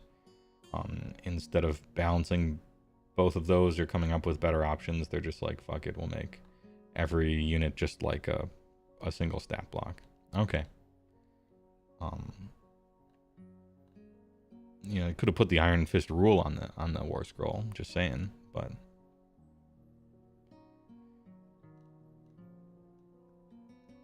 And then what else?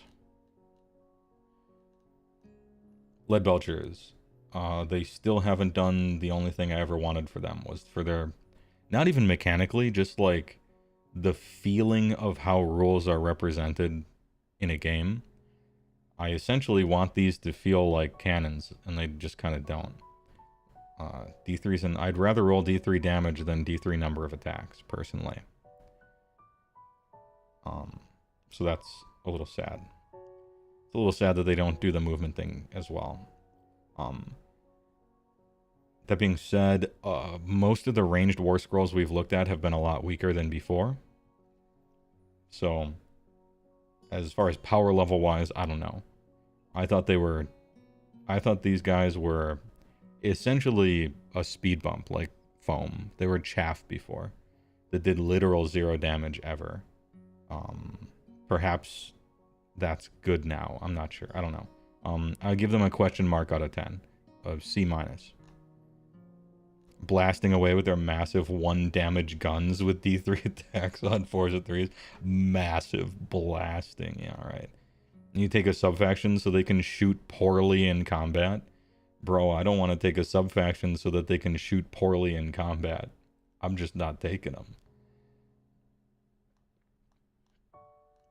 Have they said whether or not rolls can be modified by more than a 1? I think they've alluded to the fact that it cannot. They've used some language here and there that I'm pretty sure that you can't change anything by more than 1, probably still.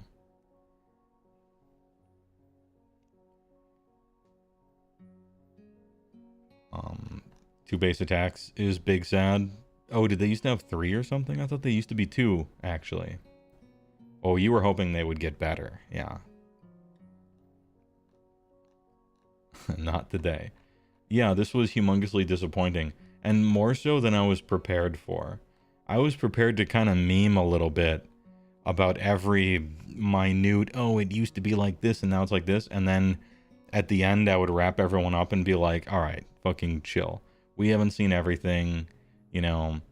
These nerfs don't really matter. The water level is different. Essentially what I did with Kragnos. You know, 4-up save is worse. You know, the Shield and Violet is worse. Avatar of Destruction is arguably worse. End of Empires is worse because it doesn't apply to your mortal damage, right? But, who cares about all that? The water level. I was ready to do that kind of thing with except for my army. Right?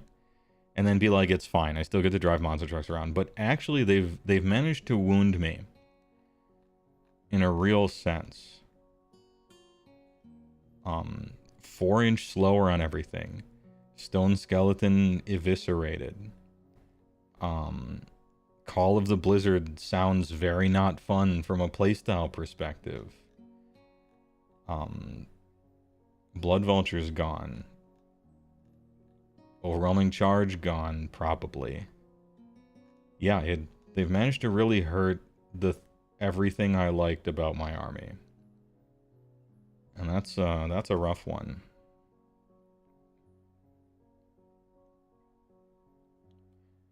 Well, once again for the road.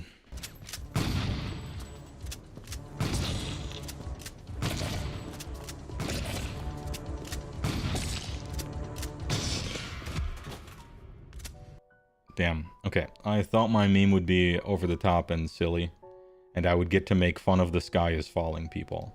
As I usually do with some, you know, even-handed, let's think about this kind of stuff. But no, this sucks. I am worried. Thundertusk's gonna have to be real fucking good. And now Ogre Hopium. Dude, this is actually this might be too much, alright? Stop me if it... Tap the sign, don't take changes in isolation, everything has changed, cope, right? What's fun about ogres? Huge impact hits. Fuck. Best ones in the game. The single reason to play the army. Alright, yeah. Fast with movement shenanigans, especially in the charge phase. Alright. Stone Skeleton. Yeah. Stealing theme capture gameplay. Hey, we still got that. 1 out of 4 ain't bad, right? Hungry and eating. Fun flavor, fun rules. A good... Okay, I guess that's gone. Big damage weapons and blood vulture. I was brainstorming. I was thinking, like, let's start it off with what's fun about ogres and then what's not fun about ogres. And then these are, like, the problems to solve, right? But they actually systematically went through everything that I thought of and hurt it. Alright. Oh. Got a typo here. Should be rain or shine. Pardon me. What's not fun about ogres? Terrain feature. Hugging terrain feature is lame. Anti-game plan. Fill the pot is a big failure of game. So I don't like the maw pot terrain feature. I don't like how you have to stand within an inch of it. I was going to go off on a tangent about how the army is supposed to push forward, so standing next to your terrain is anti the strategy of the army. And how much I hate that. But we didn't see the maw pot, so we don't know. We actually don't know about this one. We haven't seen the maw pot. However, they did add this to the entire half of the army. So that fucking sucks. I didn't think about that one. Everwinter, it does nothing. It's forgettable. They should be big. It's BZR's main identity. Why are we still here? Okay, internal balance is so bad. It's a meme. Too much random. The prayers with weird distinctions and weird choices everywhere. Punches and kicks are lame. I thought punches and kicks would go away. Lead Belcher cannons are lame. They didn't fix that. The Mornfang Limbo Zone, we don't know about that yet. And looking at the monster damage table 40 times a game. Hey, they fixed that. We don't have to look at a monster damage table. That's a plus. We'll put this one in green. Green that one up. Expectations, huge nerfs after first, souped after second, lazy tome third. Just looking to finally catch a break here. Quality of life improvements. There were a few. Probably gonna lose stuff instead of iterate because that's how it works for 4th edition. As per other armies, circle the wagons around a few key things and then burn the fields for the rest of the stuff, which is generally what they have done here as well. Hungry and eating, updated. Okay, F.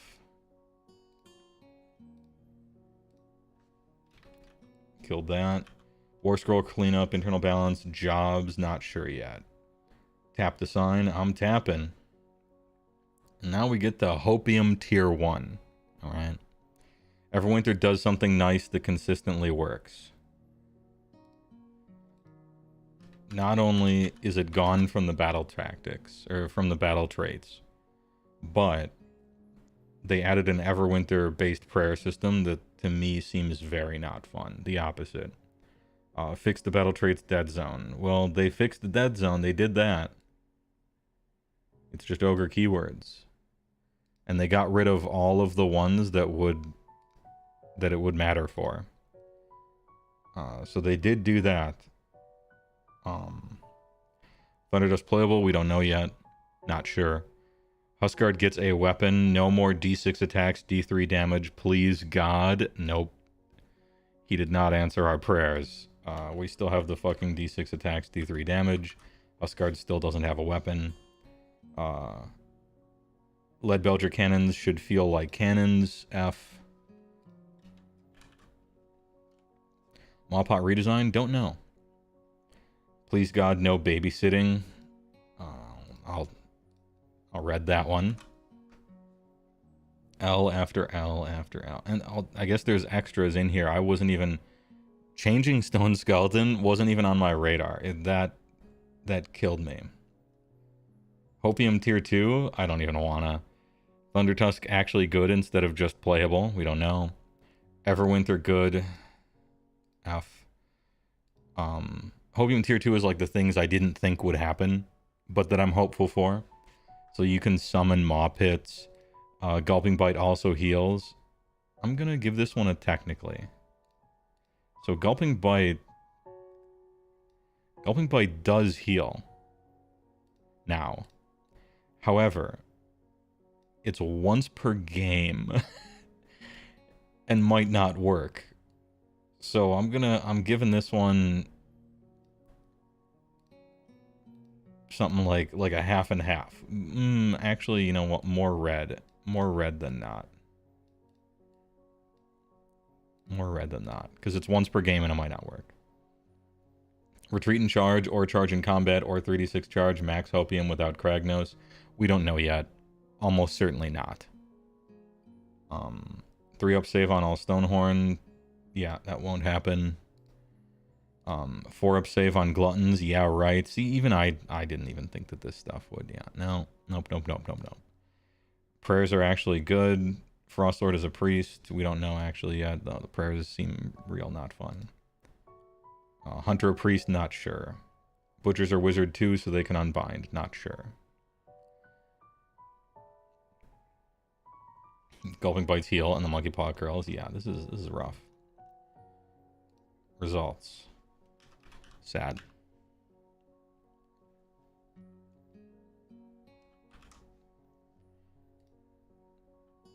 All right. There is still content, so chill, everyone. We do have to go over the Disciples of Tzeentch 1. Hopefully it's better. And the Kharadron Overlords 1. Hopefully it's better. I'm gonna get a drink and show you guys a commercial. And then I will BRB and come back. We'll do some content. And I'll tell other people that the nerfs to their armies totally justified. Nerfs to my army? Bullshit. Am I right? Right now, you could be savoring the rich, creamy flavor of angel food ice cream. It's the extra cream in angel food that blends all of your favorite flavors so they're always smooth and creamy, never pointy. How about some rich and creamy angel food ice cream right now? Yeah. How about some rich and creamy angel food ice cream? Right now. Introducing the best news for ice cream lovers since ice cream began. New Simple Pleasures. It's everything you love about ice cream, but no point. New Simple Pleasures is unbelievably rich, incredibly creamy, and absolutely top. Oh yeah. Because New Simple Pleasures is made with all natural pure athlete, yeah. Instead of point. New delicious all natural Simple Pleasures. There's never been an ice cream like it. All right. And we're back. For a little bit of Sky Isn't Falling, I guess, because I feel the need to point this out.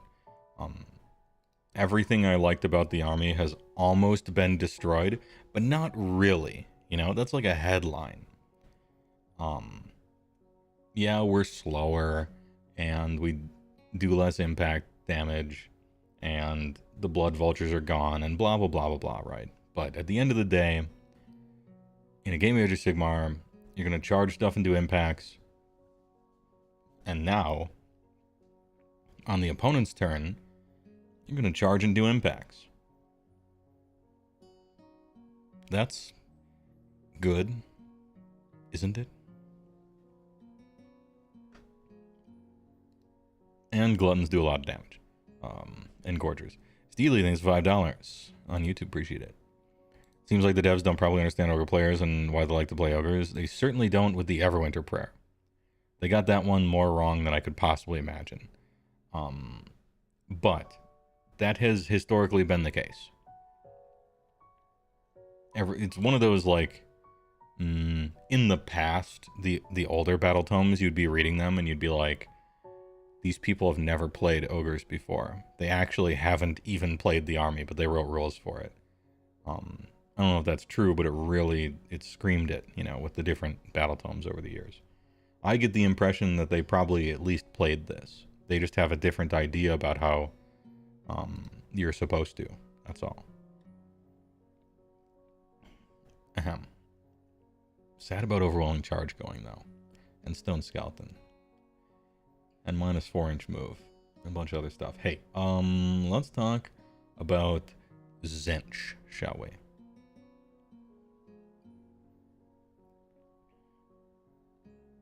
Yeti's MSU style coming? Nope, they don't have the Ogre keyword. And so they don't do impact hits. So they're probably not playing them. Unless they're like chaff that you can play, I guess. Maybe as chaff if they're really cheap. And they aren't locked out of being battle line like they always have been. Yeah, and they didn't have the Ogre keyword. They might now, but yeah, they're definitely a Yeti and not an Ogre, right? I don't know. I suppose they could give it to him, but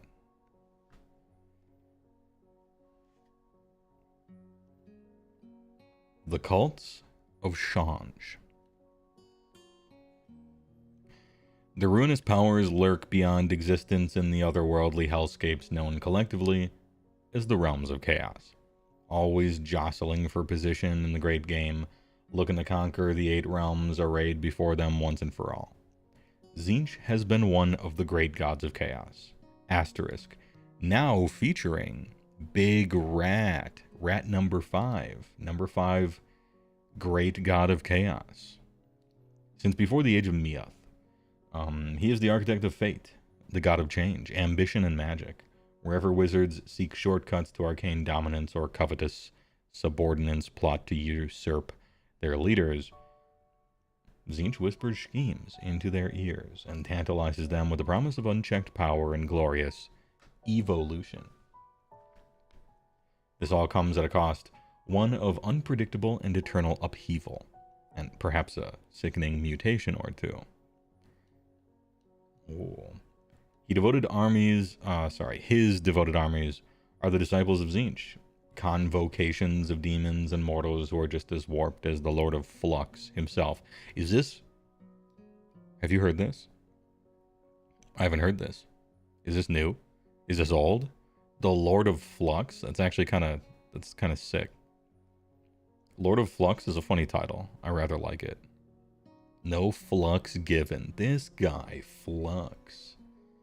When their god demands it, cackling, shapeless demons spill into reality to set everything aflame in the inferno of change, and mortal followers cast off arcane disguises to battle alongside tribes of avian mutants, birds, conjuring pyroclastic displays of magic and ensuring that destiny follows a route ordained by Tzeentch.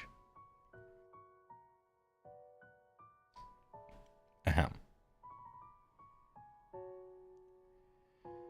Overview. Hope empowers Tzeentch when revolutionaries rise up to overthrow tyrants or mages, research Aldrich secrets to defend their people. Did I just read that?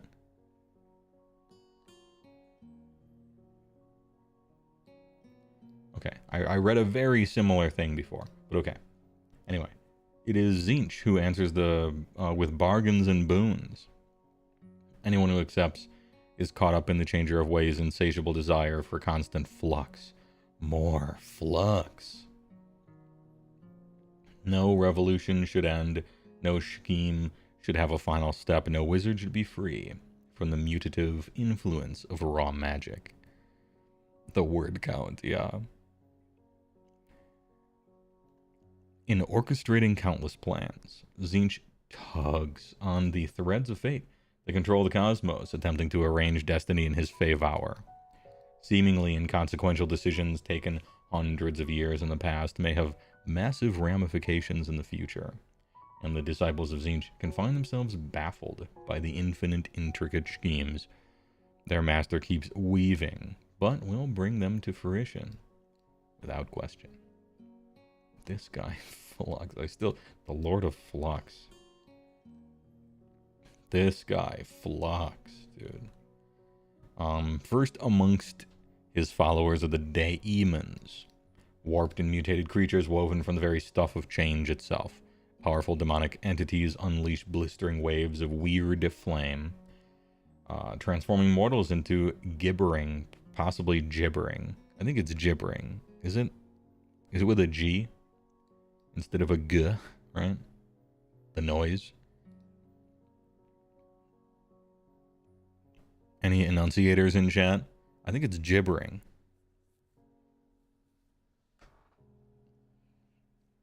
Or is it gibbering? I suppose it's hard to type that, isn't it? It's like the G in GIF. Oh, gift. Okay, so it is gibbering. All right. Anyway, horrors, fluttering flamers of Tzeentch, and other ever-shifting creatures that defy comprehension and exist to see the world reduced to a spinning sea, spasming sea of endless mutation. They are joined by flocks of avian mutants known as the Tzeentch. The origins of these bestial creatures are unknown. They were in Beasts of Chaos. Oh, sorry. Where do these guys come from again?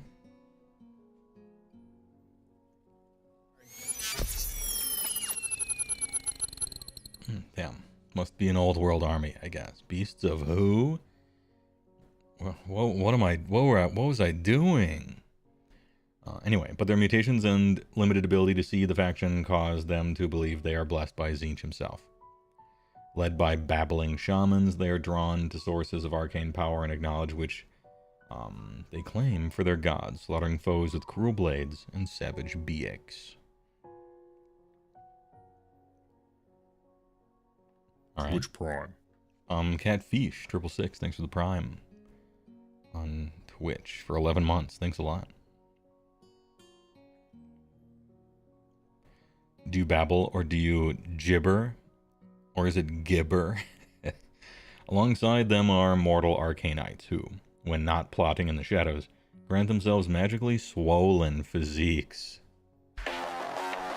What better way to dominate the well-drilled militaries of the realms than with sly sorceries? No matter their individual ambitions, the disciples of Tzeentch are all unified in one goal, twisting the fate of the mortal realms to achieve change. With this, they ensure the ascendancy of their master, the Great Mutator. This guy's got some good titles. Lord of Flux, the Great Mutator. This is kind of nice. Nah, bro. Natty. Battle traits. Alright, let's see them. Some of the Tzeentch armies can use the following abilities. Masters of Destiny. Deployment. Roll 9 dice. Place them to one side. These are your Destiny dice. I'm glad they kept Destiny dice. Now I just have to wonder, you know? I wonder if they're... Alright, so they're keeping Destiny dice. Are you sure it shouldn't be 1 instead of 9? 1's better. Have it be a D3 as well. During the battle, instead of making a roll from the list below for a friendly disabled Tzeentch unit, you can spend your Destiny dice. So instead of making the roll, you do have to choose first, not after. The roll you would have made is replaced with the roll on the Destiny dice you spend. Wow.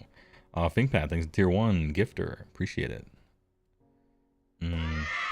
It landed on someone called You Really Hate to See It. I don't know. I don't know if I do. Anyway, please enjoy a sub. Also, Penny Dude 300 thanks to the Tier 1. Ogre Tilt. True. If you want to replace 2d6, then you must spend that number of Destiny dice. Yeah, makes sense. Any rolls that have been replaced count as unmodified rolls, which is a little weird because you're like replacing the die roll, but that's fine. Modifiers obviously mean like adding and subtracting to the roll, not exchanging it, so that's fine. And they cannot be re-rolled. They cannot be changed. Some changer of ways. They cannot be changed and they cannot be modified by other friendly abilities, but they can be modified by enemy abilities. Oh, okay. You cannot spend Destiny dice to replace re-rolls. Yeah, that makes sense. Cast, unbind, banish, run, charge. Charge is a big one. Hit, wound, save. Historically speaking, charge rolls are big. Hit rolls, because some of them have natural 6 wording, Charge is going to cost you 2, though.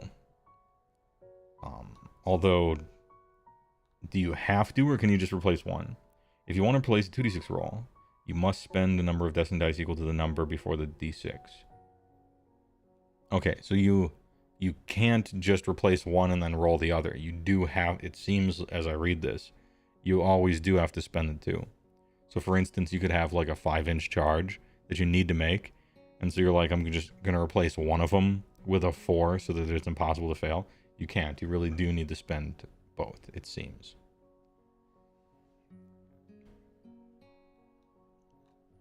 Once per turn army, any shooting phase. Conflagration of Tzeentch. Pick an enemy unit that had any damage points allocated to it this turn by weird flame spell abilities. Or shooting attacks made with the weapons that have weird flame weapon ability to be the target. Effect, burning. Effect, burning. This is, oh, what's that magic card with my favorite flavor text? Or my favorite reminder text? The land continues to burn. What's that creature? I can't remember its name. Anyway, it'll come to me in a second. The land continues to burn. Obsidian Fireheart, that's right, yeah. I tried to imagine the card and I could only think of its mana cost and the picture and everything else about it. Because mana cost, it's weird, it's got the triple red in there. Once per turn army, end of any turn. Burning Weird Flame. Roll a d3 for each burning enemy unit. On a 2 or 3, inflict an amount of mortal damage on the unit equal to the roll.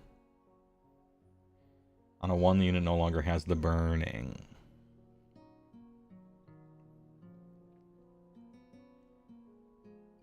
Roll d3 for each burning enemy. On a 2 or 3, inflict an amount of mortal damage equal to the roll.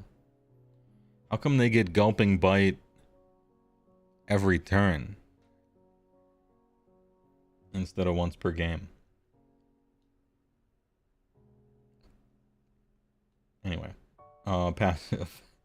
Quenching the Flames. It's because they don't have a Stonehorn in their army. They got a bunch of nerds illusioning up themselves some 6-packs. That's why, I guess.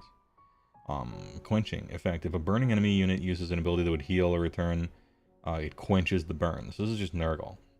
This is like the old Nurgle ability, except instead of sucking, it seems like it's kind of good. But it's weird that they just got rid of a whole bunch. They just got rid of a whole bunch of stupid tokens you have to play with. And then they back-to-back show Tzeentch and Ogre mawtribes, where they introduce brand new stupid tokens you have to play with. I thought we were streamlining this thing.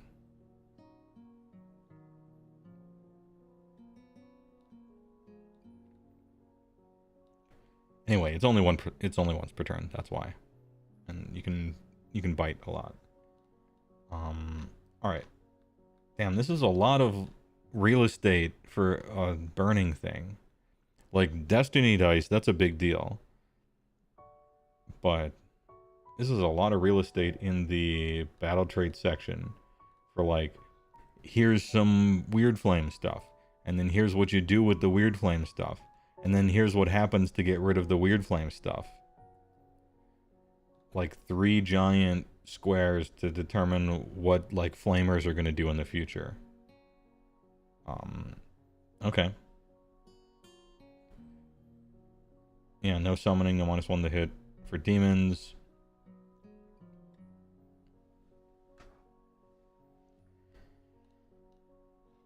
Alright, so maybe it's not all bad. Streamline rules for some, stupid tokens for others. Ogres couldn't even get a page for eating? Yeah. At least this technically fills up the page, but all 3 of these boxes feel a little padding, you know.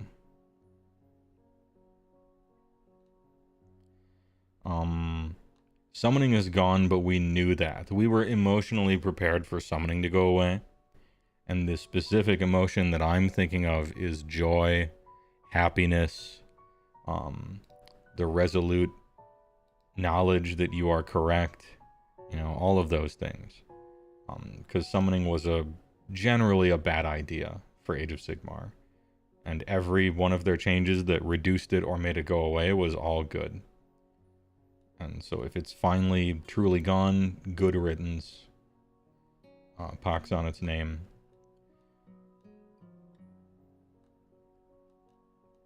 By drawing on the conflagration of Tzeentch, these potent wizards can also engulf enemies in burning weird flum. Okay. And then just a whole bunch of kaleidoscopic fire. Yeah, awesome. Jeez, these look so bad. Holy. Maybe Tzeentch is next, you know?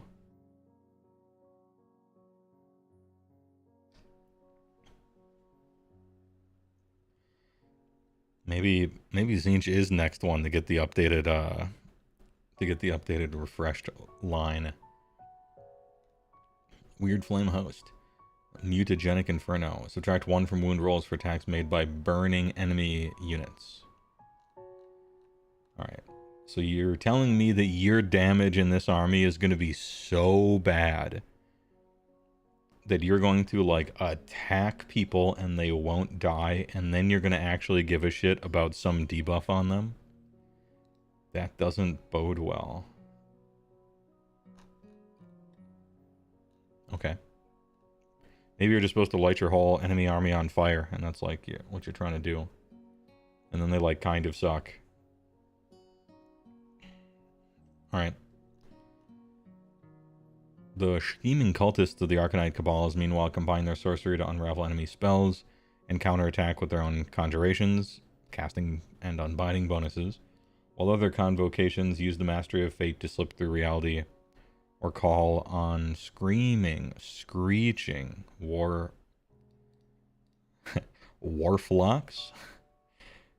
Warflocks of Zangor. Wait, I was thinking it was a typo for warlock.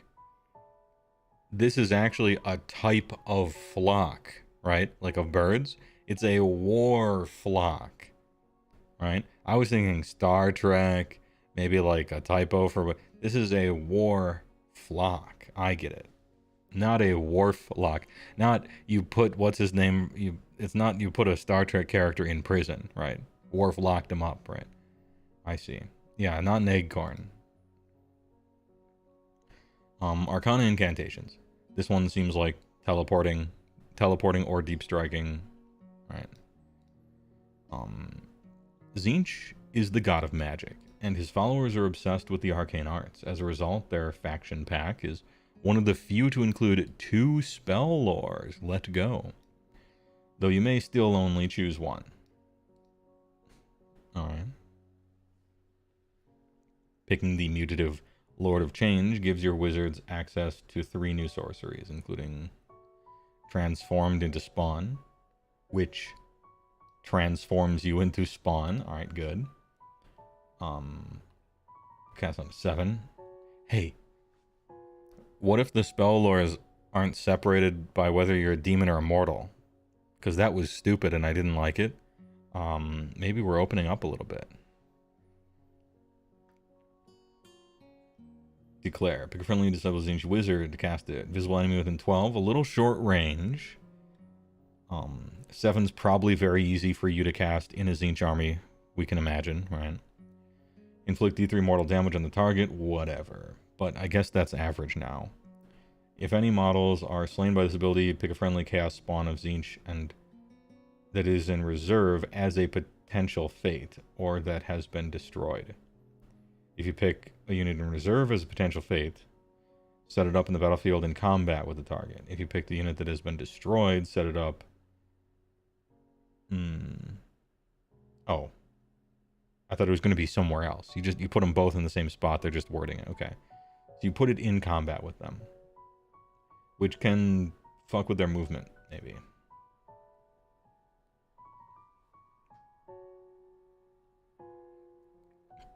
Okay, D3 damage, and then if you kill something, they are locked in combat with a stupid spawno. There's no summoning units from nothing. There's no summoning units from nothing in the new edition of Warhammer Age of Sigmar. Good. In order to reduce the need for extra miniatures beyond your initial army list. But we have invented brand new fucking tokens for you to use. Instead, recycling destroyed units with powerful abilities is the order of the day. Yeah, I think this is, like, in general, a good idea. This is better. They might have gone too far with it, because it seems like literally every army has a return your dead thing. Maybe they just front-loaded the armies with those abilities, because Ogres doesn't have that, but anyway. The Chaos Spawn of Tzeentch is designed specifically for this purpose. You set it up over and over. The sculpt, however, was not designed to use it over and over. Please find a better one.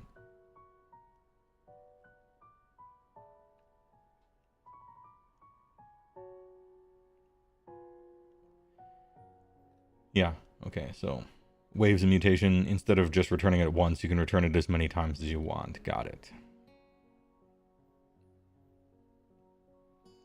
Alternatively, selecting the Lore of Fate will let casters scry the future with spells that affect and are affected by your pool of Destiny dice. Sweet, that's fun. It's always great.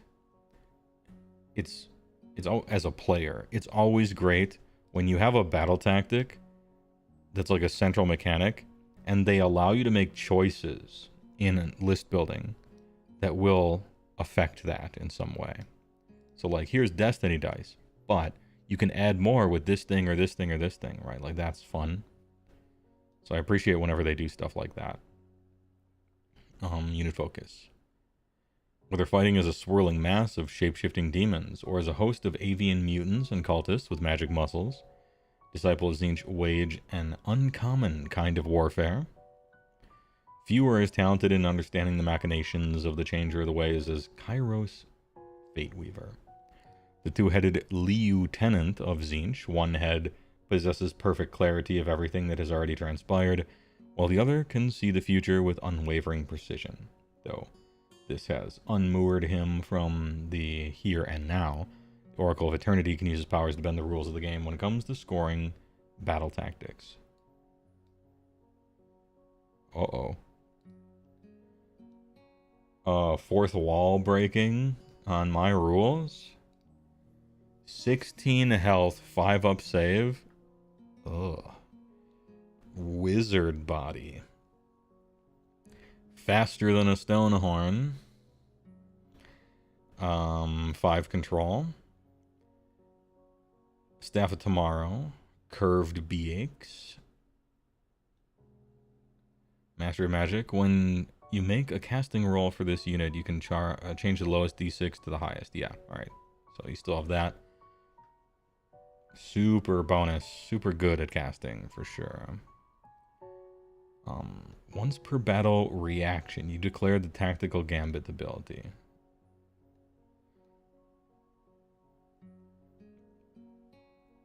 You can pick one battle tactic that you have already attempted.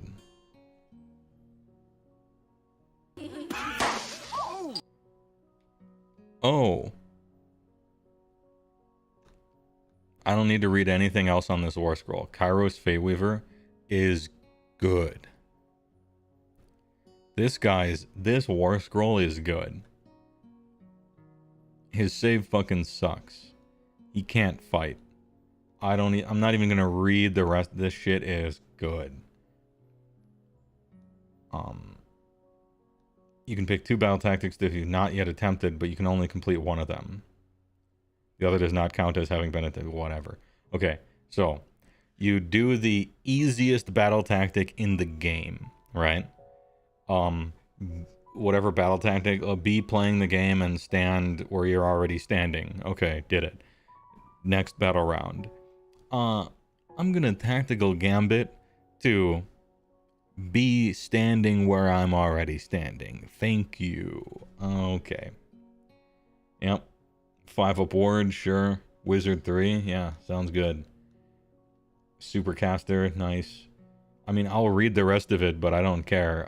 This shit's great. This guy is good. He also flies, yeah.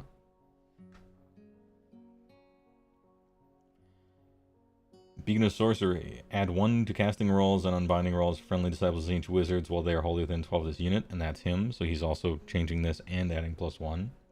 And a Beacon of Sorcery. Your hero phase 8 shouldn't be terribly hard. Pick a visible enemy unit within 18. Pick one of the following effects. Target cannot use commands. Great. Subtract 1 from hit rolls and wound rolls for the target's attacks. Great. Subtract 1 from save rolls. Great. Okay. So you have, as far as I've so far seen, you have the best spell in the game. Great magic. Great magic, AoE magic. 12 flying, 5 aboard, 16 health, 5 control. And cheat at the game to do the easiest battle tactic humanly possible twice in a row. Warmaster. Kairos. Wind Reaver.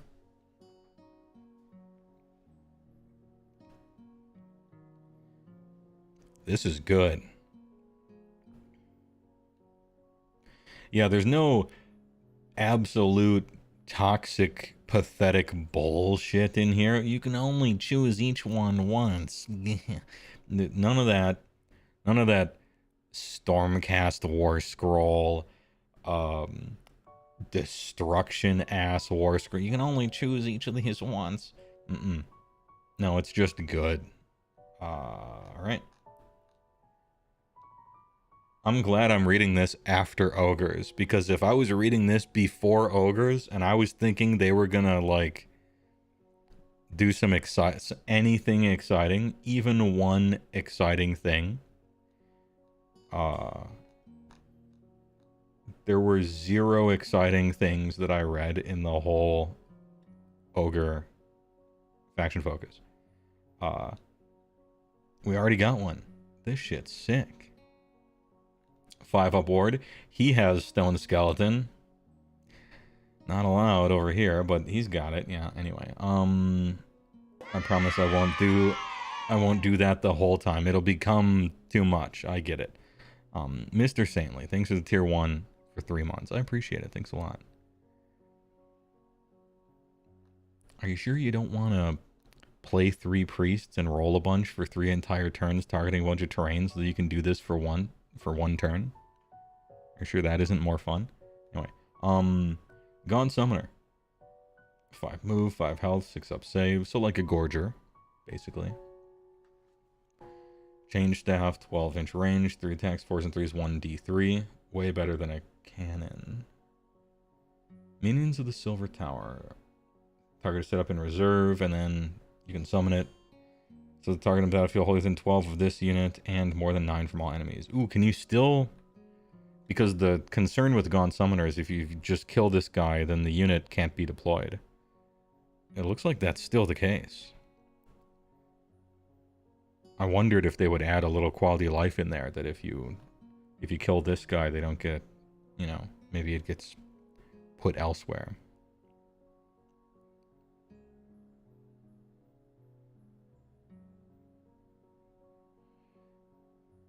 If he dies, they're stuck. Hey, that's the,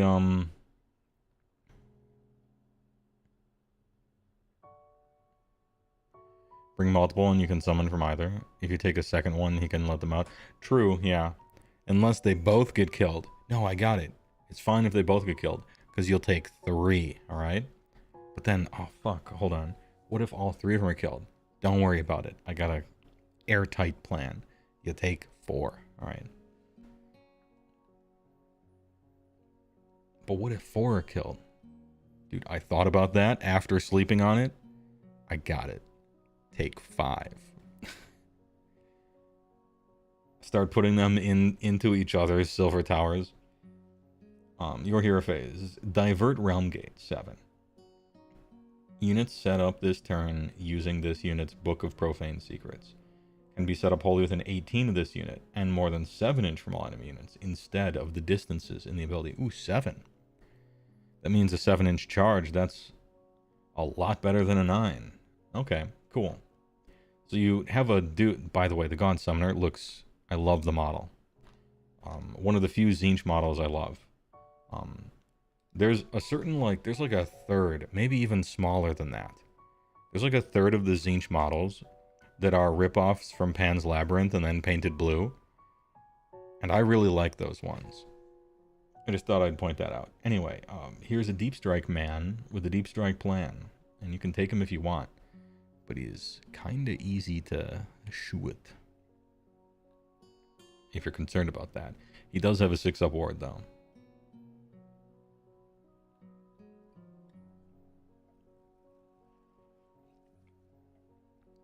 Ahem. Yeah, he's still a 2-caster.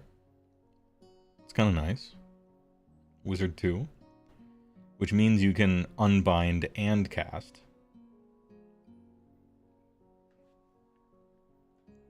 Cursoling. 3-up save. Damn, that's a great armor value. 6 health, 5-inch move. Hurled arcane energy. 18-inch range, D6, 3311. Weird flame. Wait, did this have any weird flame in it? No weird flame. Did this have any weird flame in it? No weird flame. Okay. So, 18-inch weird flame. D6 attacks, my condolences. This shit sucks. I hate it. Sorry, Tzeentch players. But don't worry. You could just use a Destiny die to make it a 6. They thought of that. Oh, this is the guy that I don't like. I don't like the look of him. Oh, another wizard too. I mean, it's like the Magic God's army, so everybody's probably a wizard too. That makes perfect sense. No, you can't. Don't think. Oh, that's right. I'm thinking in the olden days when Destiny dice were fun. Now it's 1984. We're bumper bowling, where you can only choose it for this stuff. And determining the number of attacks is not here. Never mind. Sorry. No fun allowed. I forgot.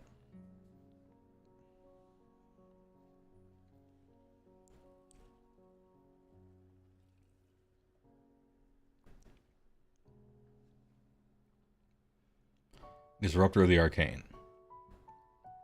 Each time this unit unbinds a spell roll die. 4-up, subtract 1 from the power level of the enemy wizard. Oh. To a minimum of 0? This guy forgot how to be a wizard. He got fired, go home, be a farmer. You can't even cast spells. Till the start of your next turn.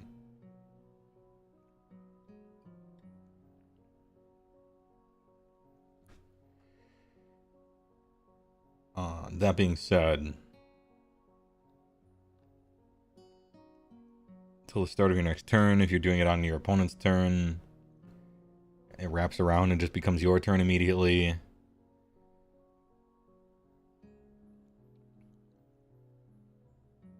A savvy opponent is probably gonna not cast the spell that you're going to unbind right away, you know? They're gonna front load it with some stuff to get that through first, maybe. And it's their last spell of the turn anyway. And then it's your turn. The more spells the person has, the better this is. But against the typical, like, Wizard 1, it doesn't really do anything right. Because they only had one action anyway. Still, it's kind of funny to think about. Infusion Arcanum for 5. Ooh, easy cast. Until the start of your next turn, add 1 to the random damage characteristic of this unit's Staff of Tzeentch and Blazing Sword. Who gives a shit? Man's a waddling footman with 4s and 4s. Okay. Is this for Warcry?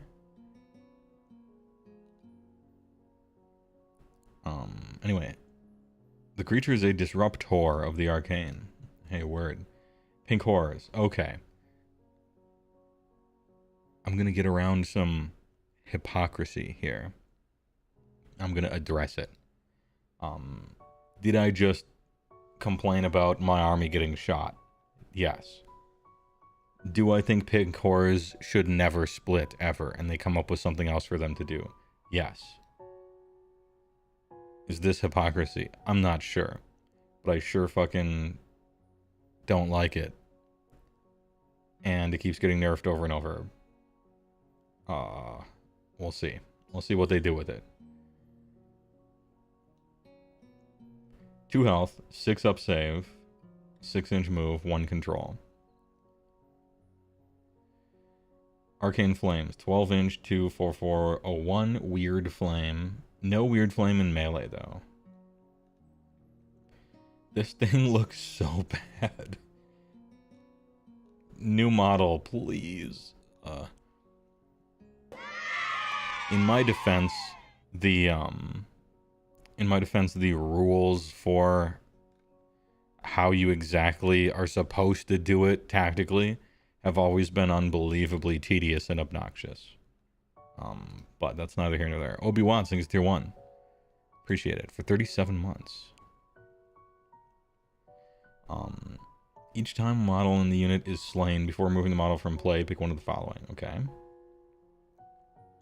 Pick friendly blue and brimstone within 12 of this unit. Return up to 2 slain blue horrors to that unit. Okay, so you have a pink horror unit and 2 other colors units, and then all of them have to have been damaged. And then this one, when this one is damaged, these other 2 that have to have already been damaged, because if they're at max, nothing happens. It regens. Or pick an enemy unit in combat with this on a 4-up 1 mortal damage. I mean, you just do that. Blue and Brim are 1 unit. Oh, it's called Blue and Brim. Okay. You can only split them into blue unit if that unit has lost some dudes. Yeah.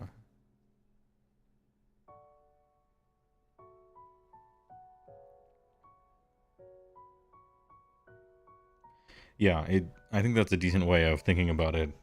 It's auto rally to other colored units close to it, yeah. More health though. Weird flame ability, some Shutan. It all sucks, right? But you can roll some dice. You're meant to just get in the way. Hey, they have a 6-up ward. Nice to see. Still got it. Unit of 10. There's 20 wounds on a 6-up, 6-up. That, when it dies on a 4-up, it inflicts 1 mortal damage. So there's 5 mortal damage chilling in this chaff. Which at this exact... If it didn't split at all, if it just had Petty Vengeance, and the entire rest of the War Scroll was blank, I would consider this some of the best chaff in the game. Chaff is... You pay for chaff that cannot fight, dies when anything looks at it, and is slow. But it's still worth playing, because being a speed bumper, being chaff, is so tactically strong. If you can do mortal damage equal to essentially half the size of your unit, that's crazy good. And then sometimes they have a 12-inch weird flame thing happen. Pink horrors are really good. Tzeentch players might be getting frustrated because I'm sure they're weaker than they used to be, and I'm saying they're really good right now as an outsider. 2 health, 6-up ward chaff that blows up and does 4-up immortal. That's so good. Alright, yeah, these guys are great. To me, as an outsider. I would never choose blue horrors or brimstone horrors. Unless they had Petty Vengeance, that's for sure. I'm like mostly ignoring the split thing, and I'm just looking at just a water balloon filled with lava, or filled with mortal damage, for killing my chaff. Unlife thanks to tier 1 for 29 months. It's pretty big. Not as big as 30, as you say, but thanks a lot. Appreciate it. These are going to be more expensive than they should be. Probably. If I was going to put a price tag on chaff that can explode for mortal damage, I would make it easily double what equivalent chaff would be otherwise. Because it's so strong to be offensive while you are dying in a way that your opponent really can't play around unless they have shooting. To me, that's so fundamentally strong in this game. Like, if you want to deal with this unit, you have to take mortal damage. You just do. And that's real powerful. Shooting and magic is their weakness. Yeah, I mean, shooting and magic kind of everybody's weakness, I guess, except Corrin.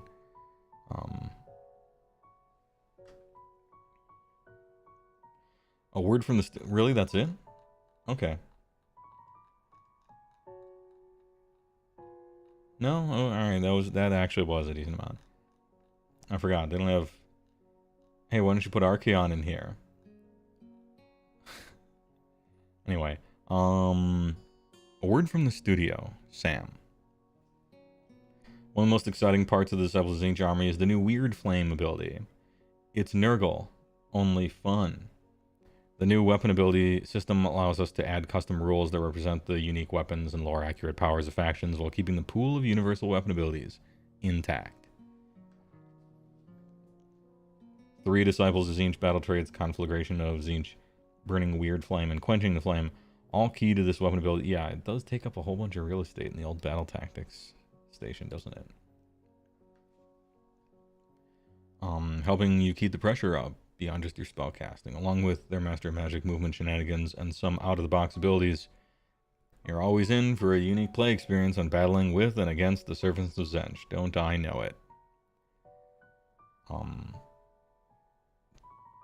I remember playing against Tzeentch in the old days, against 200 wounds worth of foam, while two greater demons switched places back and forth forever, and you just endlessly fought pink horrors for 2 hours and 45 minutes until they finally won. It was awesome. Flux Blade Coven. Alright, Spearhead. Just as planned. Chirogacolites. These are the fake 8-packs. 1 health, 5 up save, 1 control. Hey, how come you're making chaff over here? You already have the best chaff that I've ever seen. And it's called Pink Horrors. Why are you making more chaff? They got Sorcerer's Bolts. Oh, pretty decent range though. 4s and 3s, nothing 1. Not great, but decent range. 2 attacks, 4s and 4s, 0-1. Main casting roll 2d6. Gestalt. Sorcery. Shooting phase. On a 6 up, add 1 to the random characteristic in Sorcerer's Bolts. I mean, you'll probably get that, right? Ish.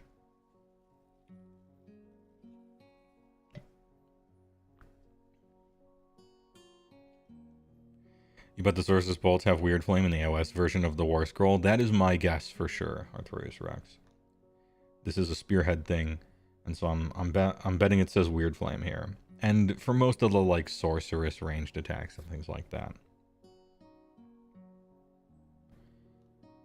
After all the strange sorcery, thinking of endless schemes within schemes, we're feeling a wee bit hungry. Unfortunately, nothing good will be served this dinner. We're gonna serve you up a nice steaming pile of disappointment. Alright, Tzeentch.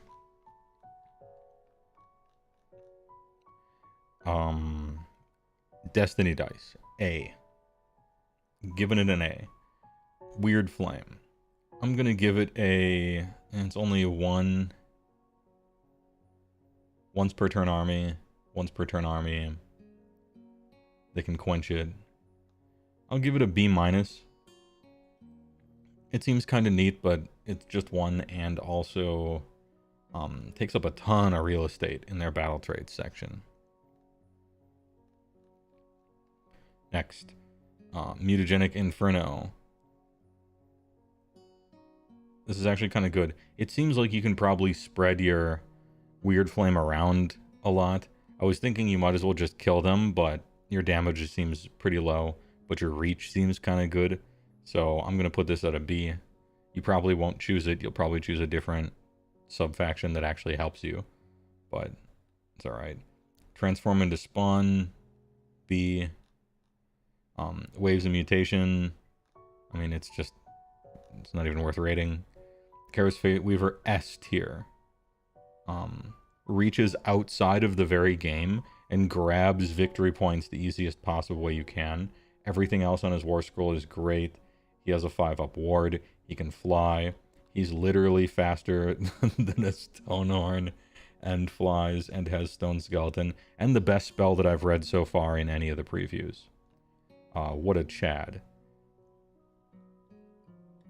Seems like S tier. We don't know the points. We don't know the whole story, but yeah. Gaunt Summoner, C+. Curseling, C-. Possibly even D. I just don't see a use for him. And this ability is deceptively not great in my opinion. Pink Horrors, S tier. It's 6-inch move chaff that your opponent has to be handed an L. They have to just eat it. They have to eat a poison pill to kill this stuff. The only way you can play around it is if you were gifted with good shooting in your army. Otherwise, you just have to eat shit and take mortal damage for killing the opponent's chaff. I don't know the points. I don't know the rest, but yeah, S tier. Kind of breaks the my turn, your turn dynamic a little bit. So strong. And then Kyric Acolytes. D+. Sorcerer's Bolt is kind of neat. Probably has Weird Flame in the real game, but mostly the weakest pillow-fisted dudes. I don't know. Doesn't seem very exciting to me. Okay. Overall, Tzeentch, great work. You lost a lot, but what you kept seems amazing.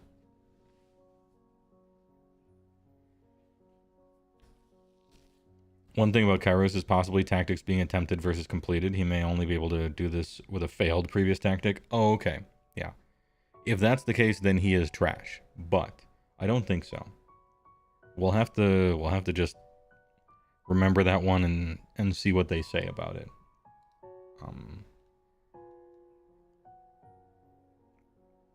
Warhammer Age of Sigmar Faction Focus. Kharadron Overlords. Haven't done this. This is the last one. Last piece of content. What a great picture, by the way. What a great picture. I like KO. Duardin are industrious and fiercely independent, but when the Age of Chaos meant they could no longer cling to the safety of their mountain holds, many took to the skies in wondrous airships seeking adventure, fame, and above all, profit. These are the Kharadron Overlords, descendants of the Khazalid empire of old, who eschewed the old ways as the forces of chaos encroached on the great holds, choosing instead to migrate to the skies. In time, this would give rise to an entirely new civilization of airborne merchants and privateers, powered by advanced Aether Gold technology, and protected from the rigors of the realms by blade and bullet.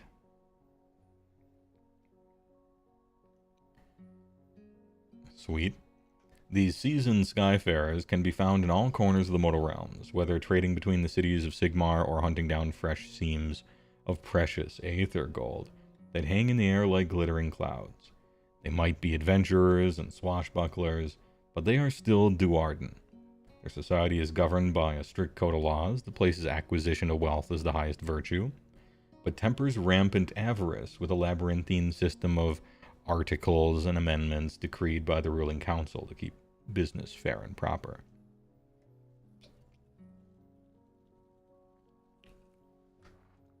Ahem.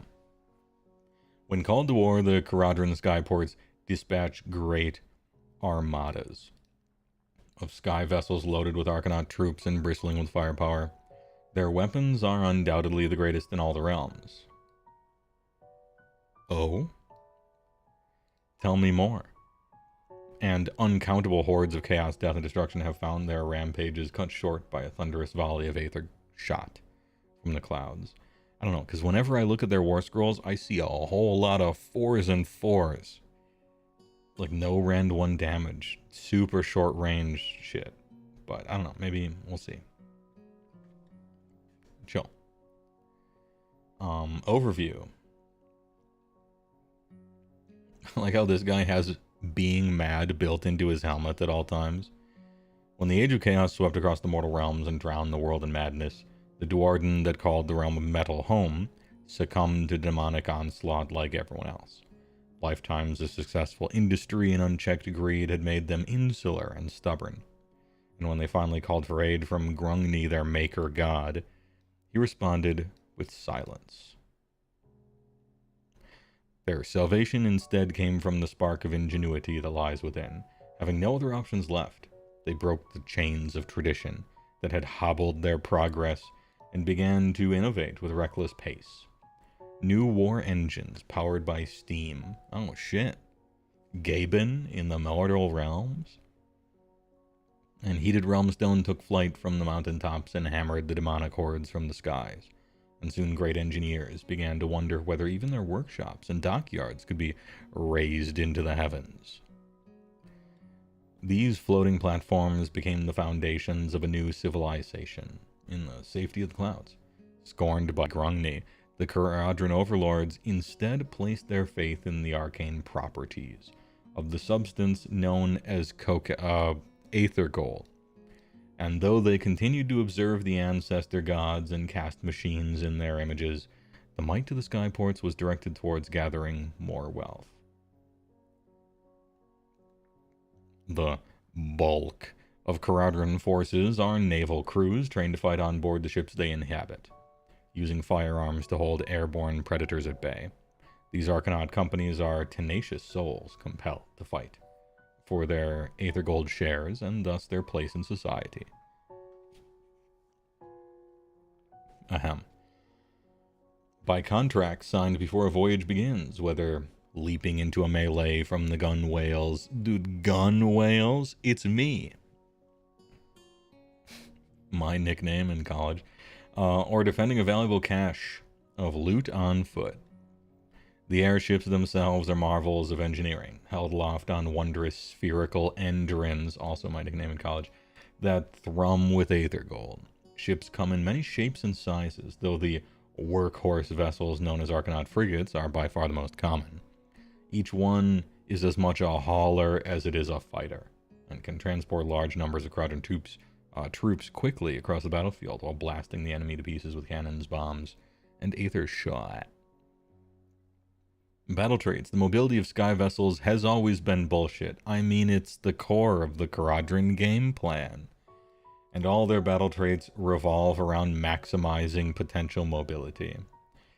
Ah, yes. There was a time where I too was kind of like that. Frigates and ironclads are called upon to transport skyfarers to far-flung objectives, critical combats, though aspiring admirals will need to be careful with their placement. The core rules now state that units set up outside of the deployment phase can't make move actions in the movement phase of that turn. Well, I mean, we figured that. Like, that was kind of a foregone conclusion, so we got confirmation. Figured. And that includes any model dropped off by an airship. Yeah, fair enough. That is a setup, after all.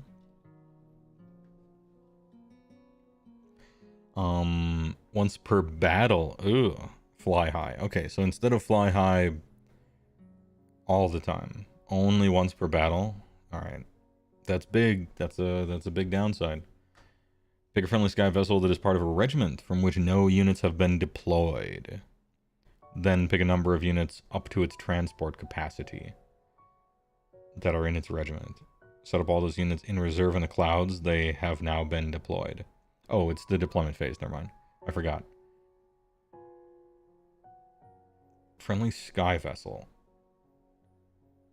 And a number of units equal to its... So, yeah, you just deep strike with your ship, and then it's got all the guys in it. That makes sense. Yeah, just reserves. Your movement phase. Descend from the clouds. Pick a friendly sky vessel in the clouds to use this ability. Set it up anywhere outside of 9. Then set up all other units that were set up in the clouds with that sky vessel holding within 6 of it. And more than 9 from... Okay. So you land and they're already out.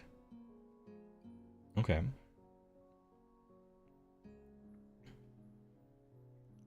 Yeah, we're back to Clown Car First Edition. Interesting. The actual drop pod. Reaction, you declared a non-charge move ability for a friendly sky vessel. I'm going to move here in response, maintaining priority. Sky vessel using a move ability. Pick a number of units up to that sky vessel's transport capacity, see its war scroll, that are wholly within 6. Units that have been transported this turn cannot be targets. Remove the targets after Skyfall ends. You must set up each. Oh, so you just direct. Your sky vessel is here, and it's surrounded by a moat of guys, and you just push that whole thing across the table. Are you not garrisoning them? Garrisoning isn't a thing anymore. It just moves them. I don't think I like that. I don't think I like that. But I'll tell you what I do like. How's that for a segue? Plasma Soul, thanks for the 10 tier 1 gifters to the community. I appreciate it. Thanks a lot. Our relative newcomer. As a 13-month subscriber. Anyway, thanks a lot. I appreciate it. Wow. Thanks for the generosity. Garrisoning isn't how it worked in 30 either. You are right. It was custom garrison rules, kind of. It was... I'm not saying it was ever very great and understandable and easy and quick. But I kind of like the idea of the guys being in the ship and moving it around, and then it lets the guys out, right?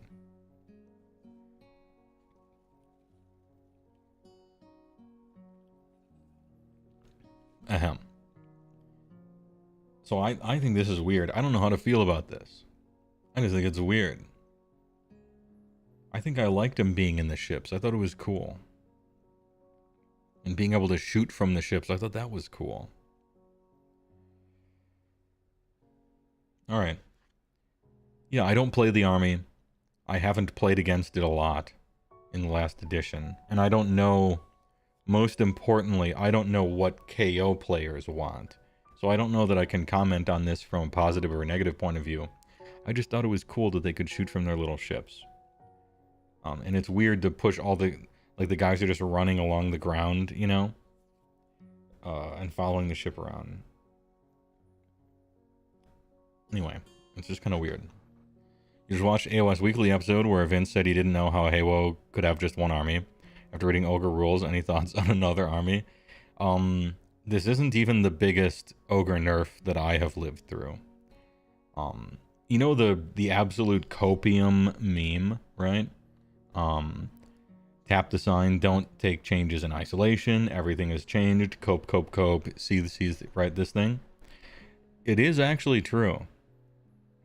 The transition from first edition to second edition, or from the first GHB to the second GHB, Ogres had way more nerfs. And they weren't even relatively.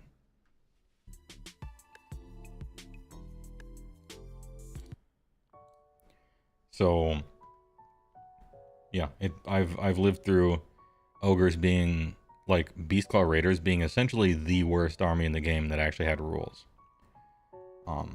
I've been through that. I don't think I want to go through that again, though. That's the thing. I would rather have fun. You know? I'd rather do that. I need to play the game. I need to play 4th edition. I need to see everything. Maybe there's an artifact that gives you +1 impact hit damage. Right? Maybe there's a spell that gives you +1 impact hit damage. And so now you have sub-faction, spell, artifact, and suddenly you're doing D3 +3 impacts all the time. Like, who knows? Maybe you get overwhelming charge. It's just printed on the Frost Lord's War Scroll. You know? Maybe it's Thunder Tusks that have the ward now because they're the magic ones and they just swapped it. Yeah, I need to see everything. I need to actually play the game and figure it out. If I don't like it, I'm not going to suffer it. You know? But I think you gotta, you gotta actually, like, do it to see. Since then, HeyWoah has tricked many people into joining him in the mawtribe suffering. I felt like it was impossible to stay losing quality rules-wise for 8 years. I felt like, eventually we're due.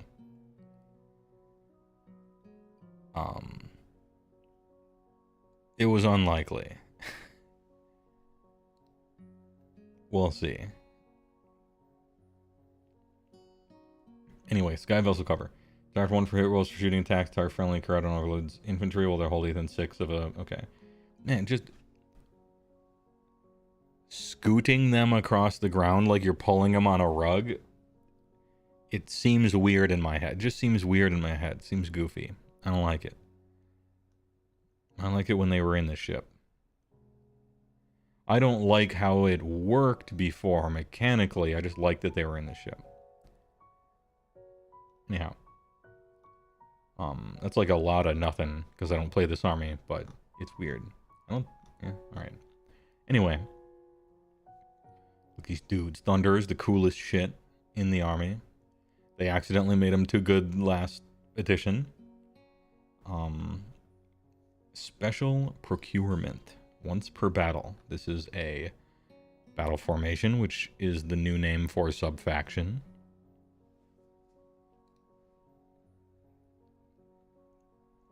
Pick a friendly, non-unique Kharadron Overlords hero that does not have an artifact of power. Give that hero 1 artifact of power. Oh. Awesome. Yeah, alright.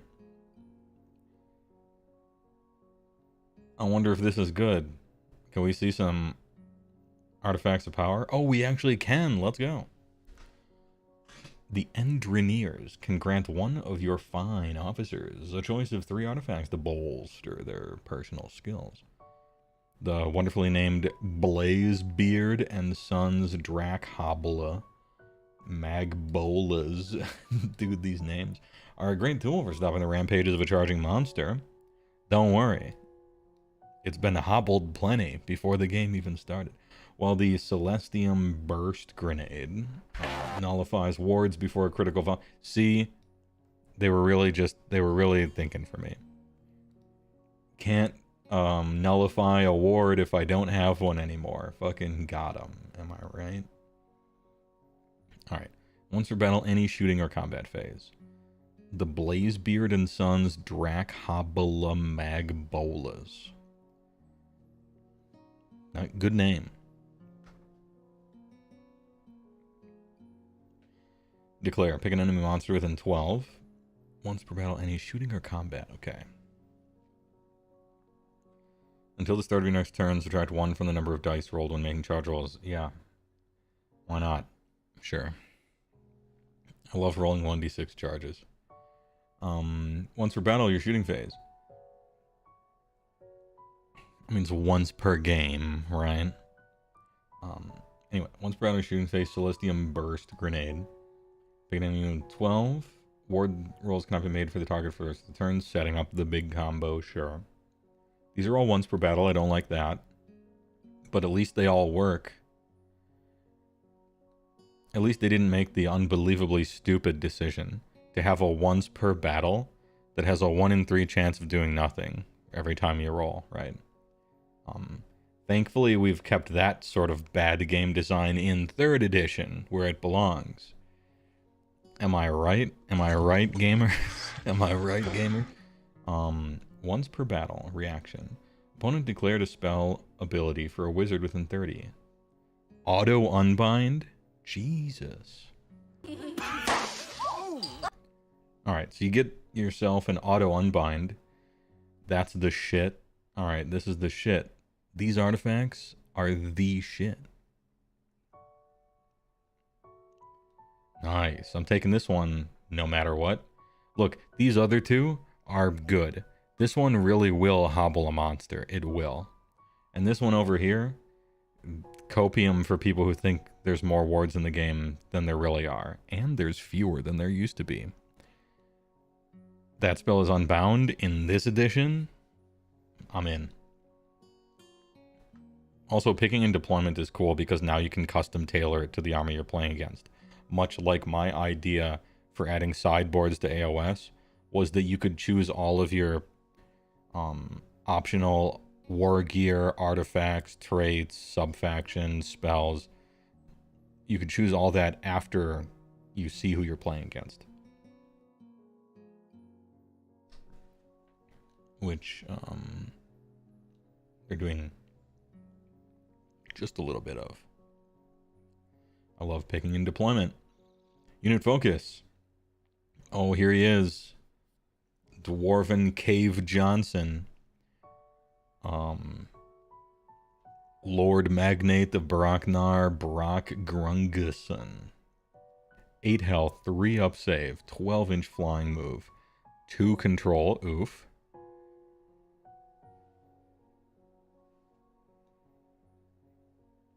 Grungson's boast.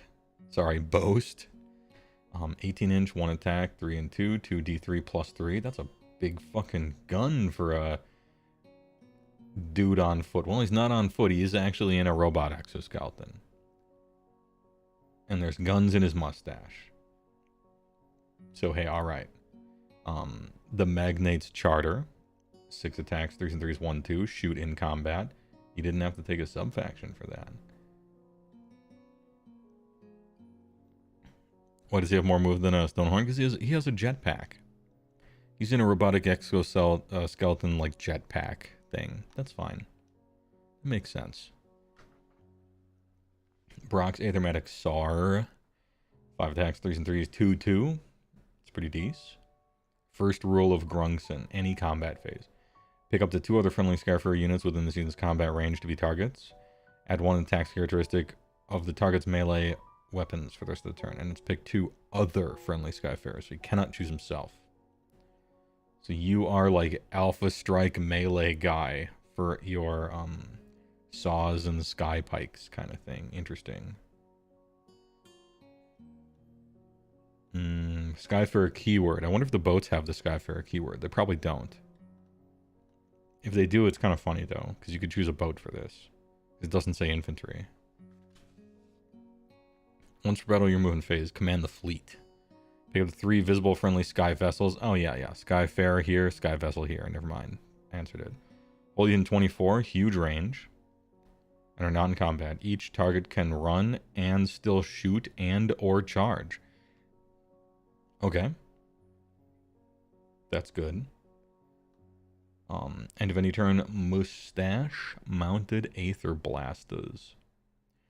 Pick an enemy unit in combat with this unit to be the target. Roll D3 on a 2-up, inflict amount of mortal damage to the target equal to the roll. Oh shit. Damn, that's as much as a Stonehorn impact hit. That's a gulping bite, except end of every turn. I think he's kind of cool. I wonder if you're gonna try to do some sort of like running and charging sky vessel frigate, dump them out, and like melee. I don't know if you're gonna do that or not. But all his little doodads and bells and whistles seem pretty cool. I just wonder if they're pointed in the right playstyle direction. I actually don't know. We'll have to see how this turns out.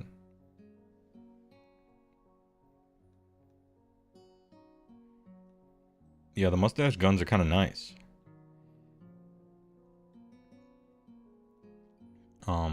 Arcanaut Frigate, here we go. The medium size. 3-up save, 12, 15.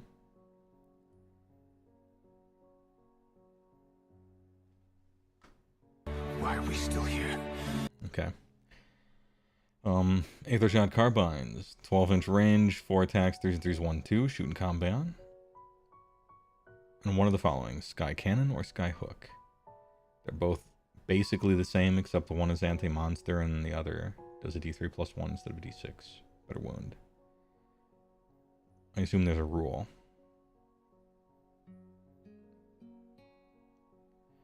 Assault Boat. This unit cannot use this ability if it is in combat or has used run or retreat, unless you're with the other thing. Pick a number of units up to the transport capacity that are wholly within 6 of it and have not charged. Then make a charge roll. Move the targets from the battlefield, and the unit can move a distance. And then you set up the targets. And then you have strike first. Core, move, charge. Okay.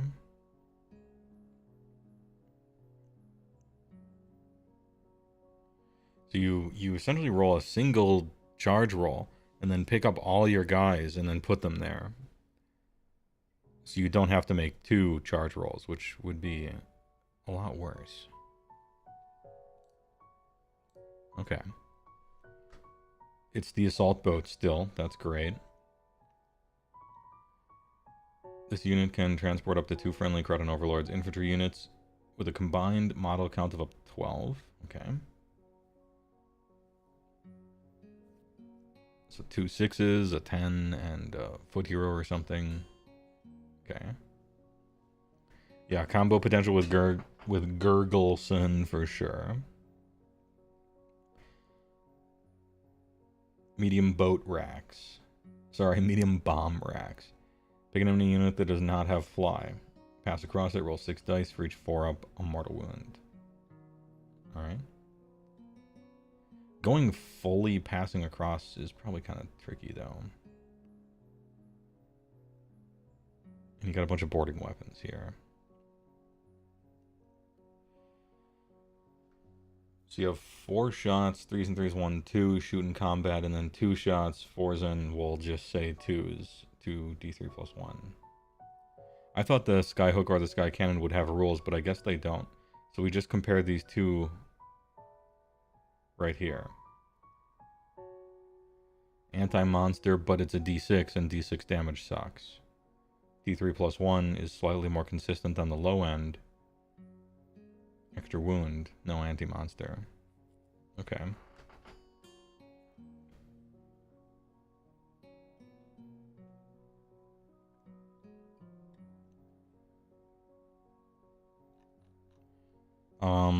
No combo? Okay, let's read.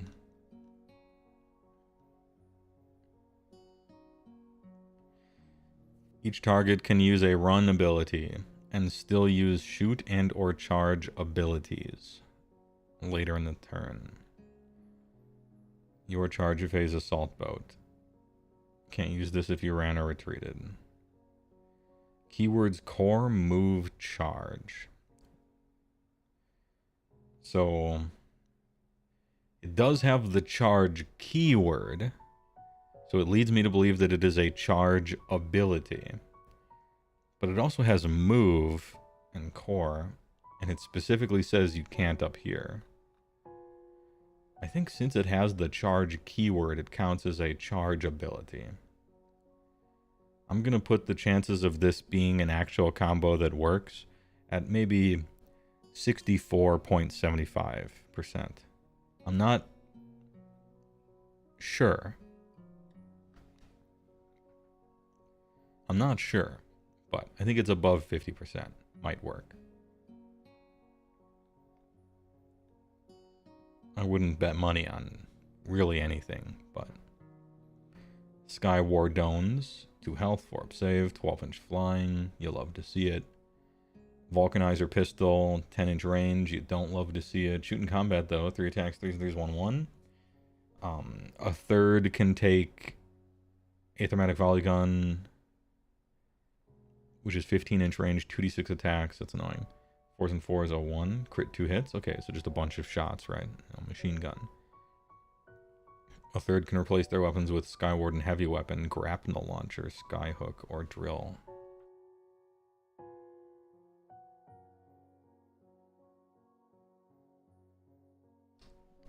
Pardon me. The sneeze. Anyway, third can replace their weapons with a Skywarden Heavy Weapon. Oh, they just call it Skywarden Heavy Weapon, and then you use whatever you think look the coolest? Okay, neat. One shot 4s and 3s will always miss. Enjoy. It's like a 10%. It's like a 15% chance of actually getting anything out of that. All right, champion cannot replace their weapons. Boo. People modeled their models to be this way for the last 3 editions of the game. But all right, Change your mind now. Fine. End of any turn time charges. Pick an enemy unit in combat with it on a roll a d3 on a 2-up. Inflict an amount of mortal damage equal to the roll. Hey, it's end of every turn. The unit can immediately use the retreat as if it were in movement phase without any mortal damage being inflicted to it. Damn. That's a battle trait right there. See, this is what I'm saying. Like, on any of the War Scrolls we haven't seen, they could just have a box that has something like this written there, right?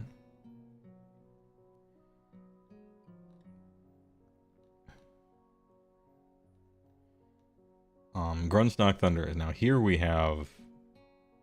Okay, these are a little simplified. Yeah. Fumigator or Deck Sweeper. Mortar or Aether Cannon. So we're condensing. We're condensing these. Did they lose one attack? Yes. They used to have 3 attacks on the Sky Pike. And it was the Engine Riggers that only had 2 attacks, but they were the ones with Ren 2, D3, I think.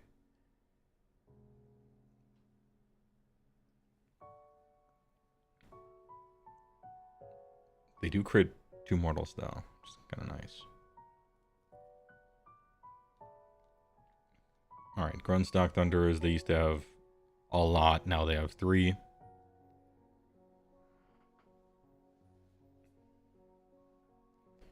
Anti-infantry +1 Ren, shoot in combat.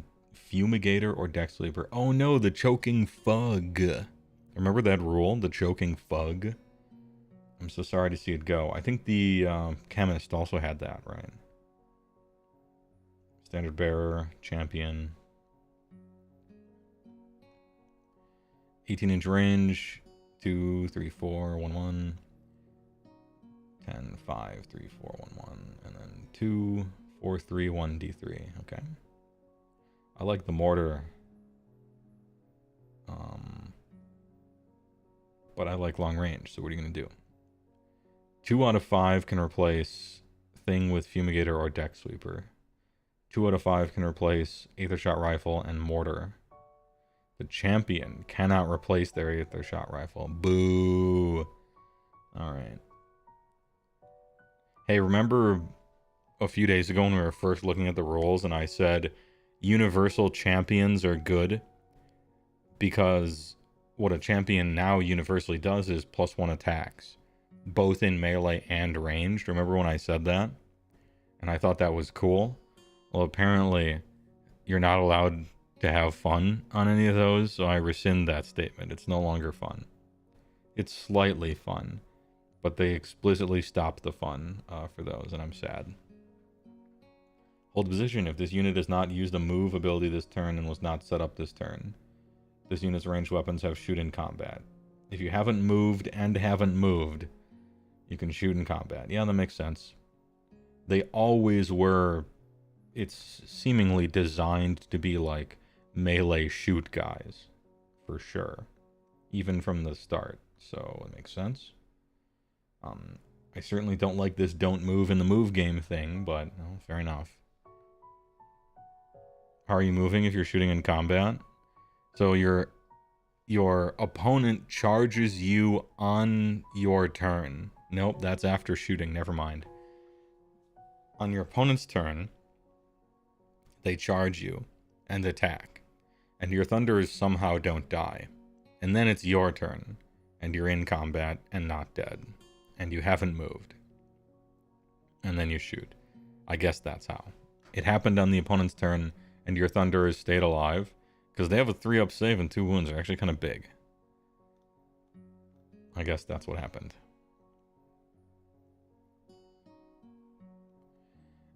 A word from the studio.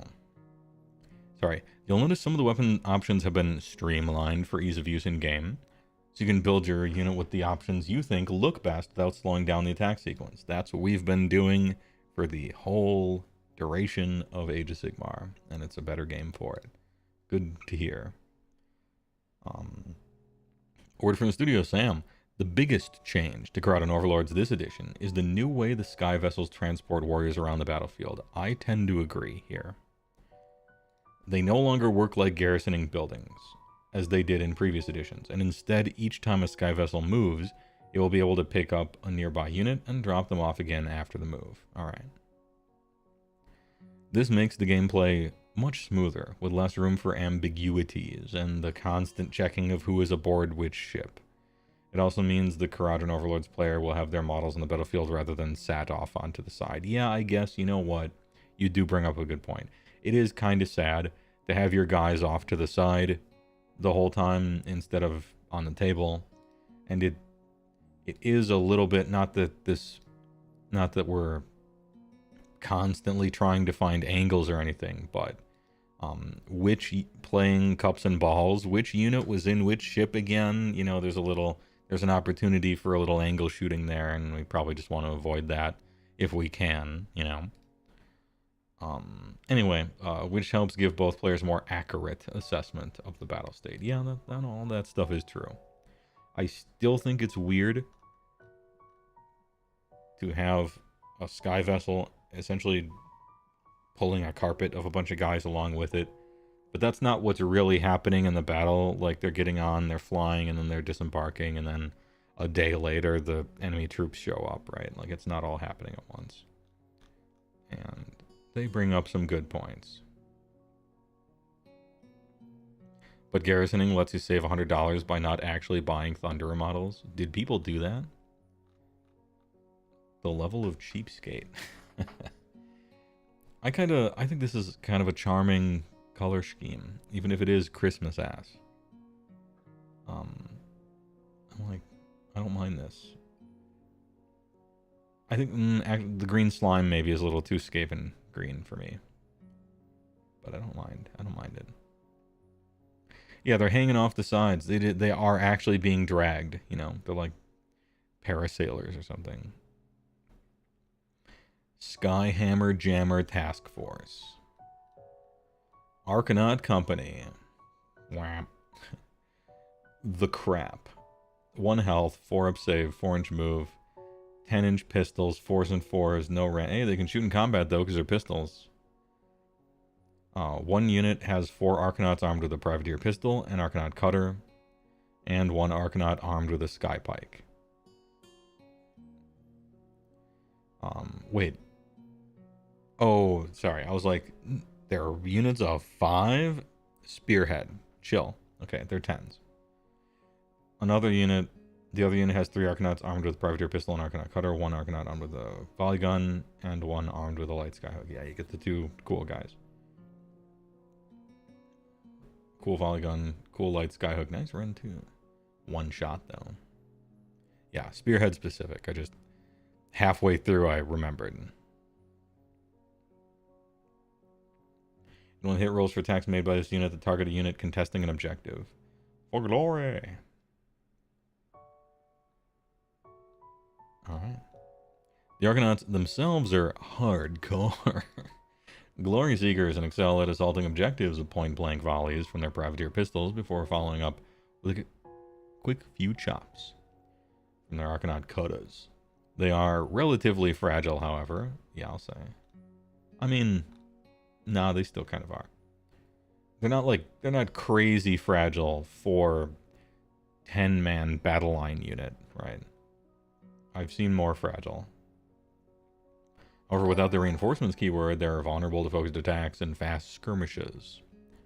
You'll need to rely on your frigate's mobility to pull them in and out of combat. Can you pull things in and out of combat with a frigate? Interesting.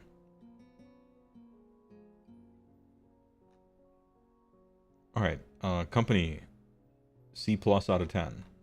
I don't know what the rest of their stuff is, but it looks fine. It looks fine. Thunders are not as good as they were in 3rd. Gun Whale. Yeah, dude, the Gun Whale was so fucking... I mean... Dude, the next KO upgrade... Consider the Gun Whale. Just throwing my credit card at the screen. Gun Whale! Aircraft carrier... Zeppelin. Alright, anyway. The Sky Wardens lost an attack, Sag. But apparently having 12-inch move and flying is really good this edition, so... Got some anti-monster stuff.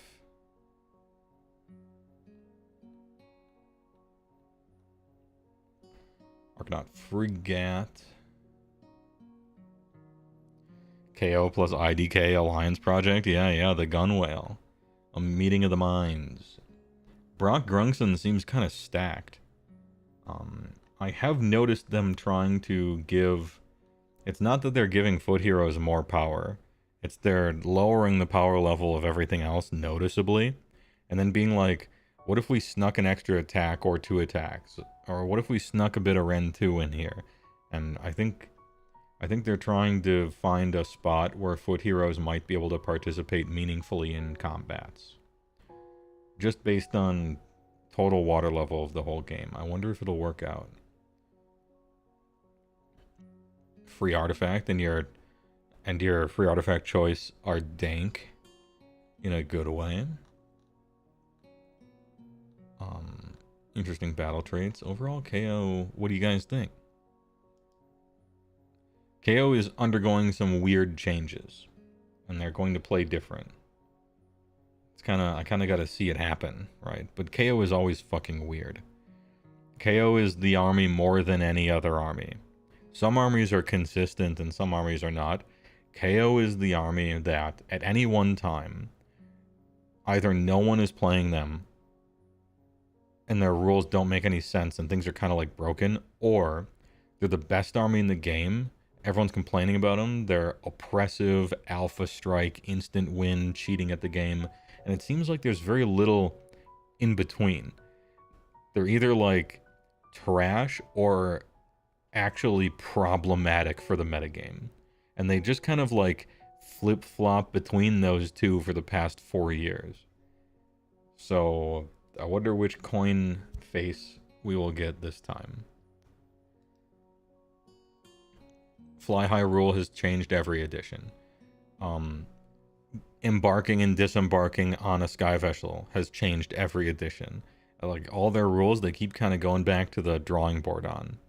They're like the polar opposite of an ogre of an army like Ogre mawtribes, where they just copy paste everything every time, and they're always middle of the pack -1. Although now they're kind of mixing it up, so I guess we'll see. I guess we'll see how that one turns out. I will say a positive thing about ogres. The changes to the core rules have certainly benefited the type of strategy that ogres used to employ. I just wonder how much of it they will continue to. And I'm real sorry about a lot of that stuff. Most notably Stone Skeleton being much slower and getting the complete monkey paw curl. I've been bitching about Everwinter sucking and being boring for so long, and then they rewrote it in prayer form to try to get it to be a central mechanic, which was nice of them to try to do, but it looks like totally not fun. It looks fucking dumb, and it looks like something that I never want to do. So truly, monkey paw has curled. And I got my wish, and it is poisoned. I don't know. We'll see. I'll still play. KO Ironclads have new Stone Skeleton, and it's good. But it's no 5-up. Yeah, it's no 5-up. Anyway, chat. Thanks for watching. Thanks for watching one man's descent into madness. One alchemist converting hopium into pure cobanium 265, we'll say. Yellow cake. I got the centrifuges in the back spinning. We'll see if we can find any copium in there. Thanks for watching on this weird Thursday. I will stream tomorrow. I don't know what I'll do. Well, there's at least one news thing. I'll play some EverQuest or something. We'll go on a walk. Thanks for all the support. Please enjoy your golden kappa that you've earned with your actions. Thanks a lot. And I didn't think I would ever get one of those. Those are so rare. You never see people get those. It's like 1 in 1,000 or something like that. And usually it's streamers like you heard of, and I thought on the back end maybe they like secretly slipped Twitch $20. Here you go, kid. Give me one of them golden kappas.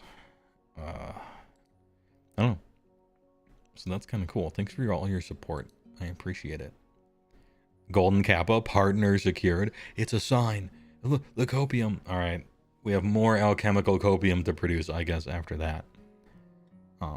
You thought it was just one person at random each day gets it? Yeah, I think that is. It's either just one person or only a handful per day.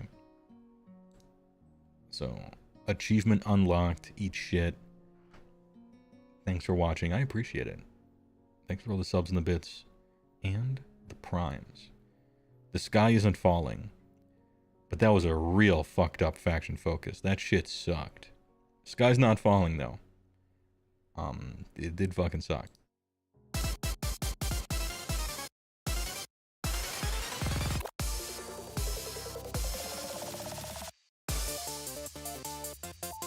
Sky isn't falling though. It did, however, it did blow.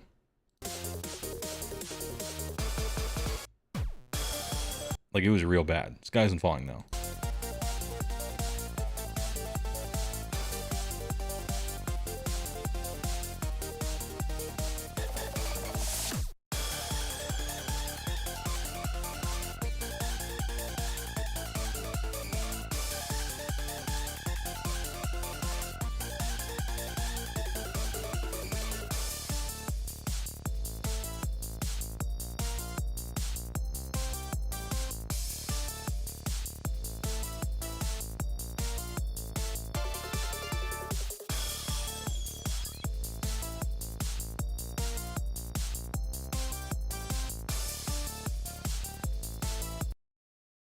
Bro, the credits, dude, the credits on this one.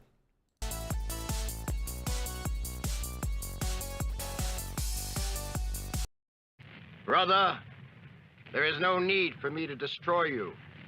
Surrender. Surrender your world. You always did need an audience, you sap. Let me tell you, I ain't practiced much magic for a long time. I want to show you a trick Mother showed me when you weren't around. It was on special occasions like this. Oh yeah, one more thing. I'm glad you changed your last name, you son of a bitch.